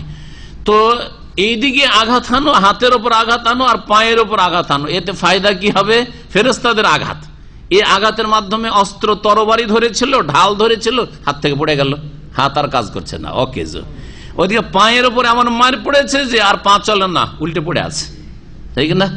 আল্লাহ পাক এইভাবে মারি দিতে বলছেন ফেরেশতাদেরকে হুকুম করে, ফাদরিবু ফাওকাল আনাক ওয়াদরিবু মিনহুম কুল্লা বানান। কেন এই মায়ের ফেরেশতাদের পক্ষ থেকে কাফের আবু জাহাল আর তার সাথী সঙ্গী মক্কার মুশরিকদের ওপর বদরের যুদ্ধে? আল্লাহ বলছেন যালিকা, এটা এই জন্য যে বিআন্নাহুম শাকুল্লাহ ওয়া রাসূলাহ, এরা আল্লাহর বিরুদ্ধাচরণ করেছে এবং তাঁর রাসূল মুহাম্মদ সাল্লাল্লাহু আলাইহি সাল্লামের বিরুদ্ধাচরণ করেছে, যিনি তাদের হিতাকাঙ্ক্ষী হয়ে তাদের ভিতর থেকে এসেছিলেন। তারা নিজেরাই আশ্রয় দেয়নি, অন্যরা আশ্রয় দিয়েছে, মদিনার লোক আশ্রয় দিয়েছে, মারো এদেরকে। আর জেনে রাখো যে যারা আল্লাহ এবং রসুলের বিরুদ্ধাচরণ করে, প্রতিটি ক্ষেত্রে, জীবনে যে কোনো ক্ষেত্রে আল্লাহ এবং রসুলের যদি বিরুদ্ধাচরণ করে কেউ, ফাইনাল্লাহ শাদীদুল ইকাব, তাহলে জেনে রাখা উচিত যে আল্লাহ পাক রব্বুল আলামিন কঠোর শাস্তিদাতা। তাহলে এই শাস্তি শুধু আবু জাহালকে হয়েছে আর তার সাথী সঙ্গীদের হয়েছে, মক্কার মুশরিকরাই শুধু লাঞ্ছিত অপদস্থ হয়েছে এমন কথা নাই। আল্লাহ পাকের বিধান সকলের জন্য এক, যারাই আল্লাহ এবং রাসূলের নাফরমানি করবে, আকীদার ক্ষেত্রে নবীর আকীদার উপর না, সুন্নতের ক্ষেত্রে সুন্নত বাদ দিয়ে বিদাতি ধর্ম পালন করেন, বিরুদ্ধাচরণ করেন, ফরজ অজেবে ঘাটতি করি, আল্লাহ পাকের নাফরমানি করেন, শুধু 2-4টা কাজ ইসলামের করেই মনে করেন যে আমি মুসলিম, আর আপনার পারিবারিক ক্ষেত্রে ইসলাম নেই, বিবাহ শাদীতে ইসলাম নেই, আপনার অর্থনীতিতে ইসলাম নেই, আপনার রাষ্ট্রনীতিতে ইসলাম নেই। সুতরাং তারপরে নামাজ পড়লেও আর সকাল সূরাতে ইসলামিক থাকলেও ওই দিকে কবর মাজার পূজার ধর্ম হচ্ছে তোমাদের ধর্ম। আল্লাহ এবং রাসূলের নাফরমান। নবী সাল্লাল্লাহু আলাইহি ওয়াসাল্লামের জামানায় মাজার ছিল নাকি? সাহাবায়ে কেরামের মাজার ছিল? কোন মাজারে ওরস লাগতো বলেন তো দেখি। তাহলে বলেন যে কোন ধর্ম আমরা পালন করছি? আল্লাহ এবং রাসূলের নাফরমানি করে। যারাই আল্লাহ এবং রাসূলের নাফরমানি করে ফাইনাল্লাহা শাদীদুল ইকাম, তাদের জেনে রাখা উচিত আল্লাহ পাক কঠোর শাস্তিদাতা। যালিকুম ফাযুকু, আর এই শাস্তি তো আছেই, এই শাস্তি যে জিহাদের ময়দানে শাস্তির কথা উল্লেখ করা হইল, এই শাস্তি ফাযুকু, সুতরাং তোমরা এর স্বাদ গ্রহণ করো, এই স্বাদ গ্রহণ করো। ওয়ান্না লিল কাফিরিনা আযাবান নার, আর জেনে রাখো যে কাফেরদের জন্য আরো জাহান্নামের আযাব রয়েছে। দুনিয়ার আযাব তো ফেরেশতাদেরকে আল্লাহ হুকুম করলেন মারো এদের কাঁধের উপর, মারো এদের জোড়ে জোড়ে, আর যেখানে হাড়ের জোড় রয়েছে মারো, আর এদেরকে অচল অকেজো করে দাও। আর এই তো দুনিয়ার আযাব তো আছেই জিহাদের ময়দানে, আর কাফেরদের জন্য যারা কুফর অবস্থায় মারা যাবে জাহান্নামের আযাব রয়েছে। আল্লাহ পাক তারপরে বলছেন ইয়া আইয়ুহাল্লাযীনা আমানু ইযা লাকিতুমুল্লাযীনা কাফারু যাহফান ফালা তুওয়াল্লুহুমুল আদবার, হে মুমিনরা যখন তোমরা কাফেরদের মুখামুখি হবে রণক্ষেত্রে, যাহফান লড়াইয়ের উদ্দেশ্যে, সশস্ত্র সেনা দলের তোমরা যখন মুখামুখি হবে, ফালা তুওয়াল্লুহুমুল আদবার, তখন তাদেরকে পৃষ্ঠদেশ ফিরিয়ে দিয়ে পালায়ন করিও না, পিঠ দেখে পালায়ন করিয়ে না। যখন জিহাদের ময়দানের মুখোমুখি হয়ে গেছেন তখন আর পালায়ন করা যাবে না, কবিরা গুনাহ। প্রিয় মুহাম্মদ রাসূলুল্লাহ সাল্লাল্লাহু আলাইহি ওয়াসাল্লাম একটি হাদিস রয়েছে যে লা তাতামান্নাউ লিকাল আদুওয়ি, তোমরা কখনো শত্রুর মুখোমুখি হওয়ার আকাঙ্ক্ষা করিও না, যে হোক হোক লড়াই হোক হোক এরকম করিও না কখনো, এটা নিষেধ। শখ করে শুধু এরকম পরিস্থিতি তৈরি হয়ে যাক আর লড়াই করতে হোক না, এটা কখনো করিও না। ওয়াসালুল্লাহাল আফিয়া, সব সময় নিরাপদ থাকা আল্লাহর কাছে কামনা করিও। কিন্তু ফাইজা লাকিতুমুহুম, যদি এইরকম মুখামুখি হয়ে যাও, ফাসবুতু, তাহলে তখন সুদৃঢ় থাকো, তখন আর পিছপা হওয়া যাবে না, তখন পিছপা হারাম। নবী করিম সাল্লাল্লাহু আলাইহি ওয়াসাল্লাম একটি প্রসিদ্ধ হাদিস রয়েছে, জানা আছে, ইজতানিবুস সাবাল মুবিকাত, 7টি ধ্বংসকারী পাপ থেকে তোমরা বেঁচে থাকো। আছে অনেকের মুখস্থ আছে হয়তো, বা অর্থ তো মুখস্থ। 7টি ধ্বংসকারী সবচেয়ে বড় পাপ, প্রথম হচ্ছে তার মধ্যে আশিরকু, তারপরে আসসেহরু, জাদু বলেছেন, এই করে শেষখানে বলেছেন ওয়াতাওয়াল্লি ইয়াউমাজ জাহফি, কাফেরদের সামনে, কাফেরদের সেনা দলের সামনে মুখোমুখি হয়েছেন, ওই সময় পিঠ ফিরিয়ে পালায়ন করা, এটা হচ্ছে ধ্বংসকারী গুনাহ। তো আল্লাহ পাক ওই নির্দেশ এখানে দিয়েছেন। ওই হাদিস দিয়ে আয়াতের তাফসীর করা যেতে পারে, ইয়া আইয়ুহাল্লাযীনা আমানু, হে মুমিনরা, হে বিশ্বাসীরা, ইযা লাকিতুমুল্লাযীনা কাফারু যাহফান, যখন তোমরা কাফেরদের সেনা দলের সাথে মুখোমুখি হবে লড়াইয়ে, ফালা তুওয়াল্লুহুমুল আদবার, তখন পৃষ্ঠদেশ দেখিয়ে পালায়ন করিও না, পিঠ ফিরিয়ে পালায়ন করিও না। ওয়া মান ইউআল্লিহিম ইয়াওমাইযিন দুবুরাহু ইল্লা মুতাহাররিফান লিকিতালিন আও মুতাহাইয়িজান ইলা ফিয়াতিন ফাকাদ বাআ বিগাযাবিন মিনাল্লাহ, দুইটো ক্ষেত্রে শুধু কাফেরকে পিঠ দেখানো জায়েজ, আল্লাহ কোরআনে উল্লেখ করে দিয়েছেন এই আয়াতে, দুইটো ক্ষেত্রে জায়েজ। আর অন্য তৃতীয় কোন ক্ষেত্র নেই যেখানে কাফের সামনে মারতে আসছে আর আপনি বকরি ছাগলের মতো পালাচ্ছেন আর ওইদিকে জবাই করছে, এটা জায়েজ নাই, কখনো জায়েজ নাই। মারে তো গাজী আর মারে তো শহীদ, যদি আপনি মরে যান তাহলে শাহাদাত পাবেন ইনশাআল্লাহ, আর যদি মারতে পারেন তো গাজী হয়ে মেরে যদি ফিরে আসতে পারেন, গাজী ফি সাবিলিল্লাহ ফিরে আসবেন, আল্লাহর যোদ্ধা হয়ে। আল্লাহ পাক বলেন ওয়া মান ইউআল্লিহিম ইয়াওমাইযিন দুবুরা, সেই দিন যদি কেউ পিঠ ফিরিয়ে দেয়, যুদ্ধের ময়দানে সামনে হয়ে গেছে, সামনাসামনি, ওই দিক থেকে অস্ত্র চলতে শুরু হয়েছে, এই দিক থেকে শুরু হয়েছে, আর পালাইতে শুরু করলো, কেউ যদি ফিরিয়ে দেয় তাহলে আল্লাহর গজব পড়বে। পরে বলছেন কিন্তু মাঝখানে জায়েজ যে দুই অবস্থায়, ওই দুটো অবস্থা আল্লাহ বয়ান করছেন, ইল্লা, তবে তবে অথবা ব্যতীত, এই ব্যতীত কি মুতাহাররিফাল লিকিতালিন, রণকৌশল স্বরূপ, অনেক রণকৌশল, হ্যাঁ, ওর যাতে করে একটু সাহস বেড়ে যায়, এদিকে আসতে চাই না, ও দূরে দূরে সতর্ক থাকছে, একটু পালাতে দেখে লাফিয়ে কাচিয়ে চলে আসছে, ঘিরে ফেলেন ওকে। এই রণকৌশল স্বরূপ যদি আপনি পিঠ দেখান যে একটু এই দিক দিয়ে ঘুরে গিয়ে আর তারপরেও আক্রমণ করব, তো এটা আল্লাহ বলছেন মুতাহাররিফান লিকিতালিন, হ্যাঁ, অর্থাৎ রণকৌশল স্বরূপ যদি আপনি পিঠ দেখান কাফেরকে তো জায়েজ, বড় আল্লাহর হুকুম এটি।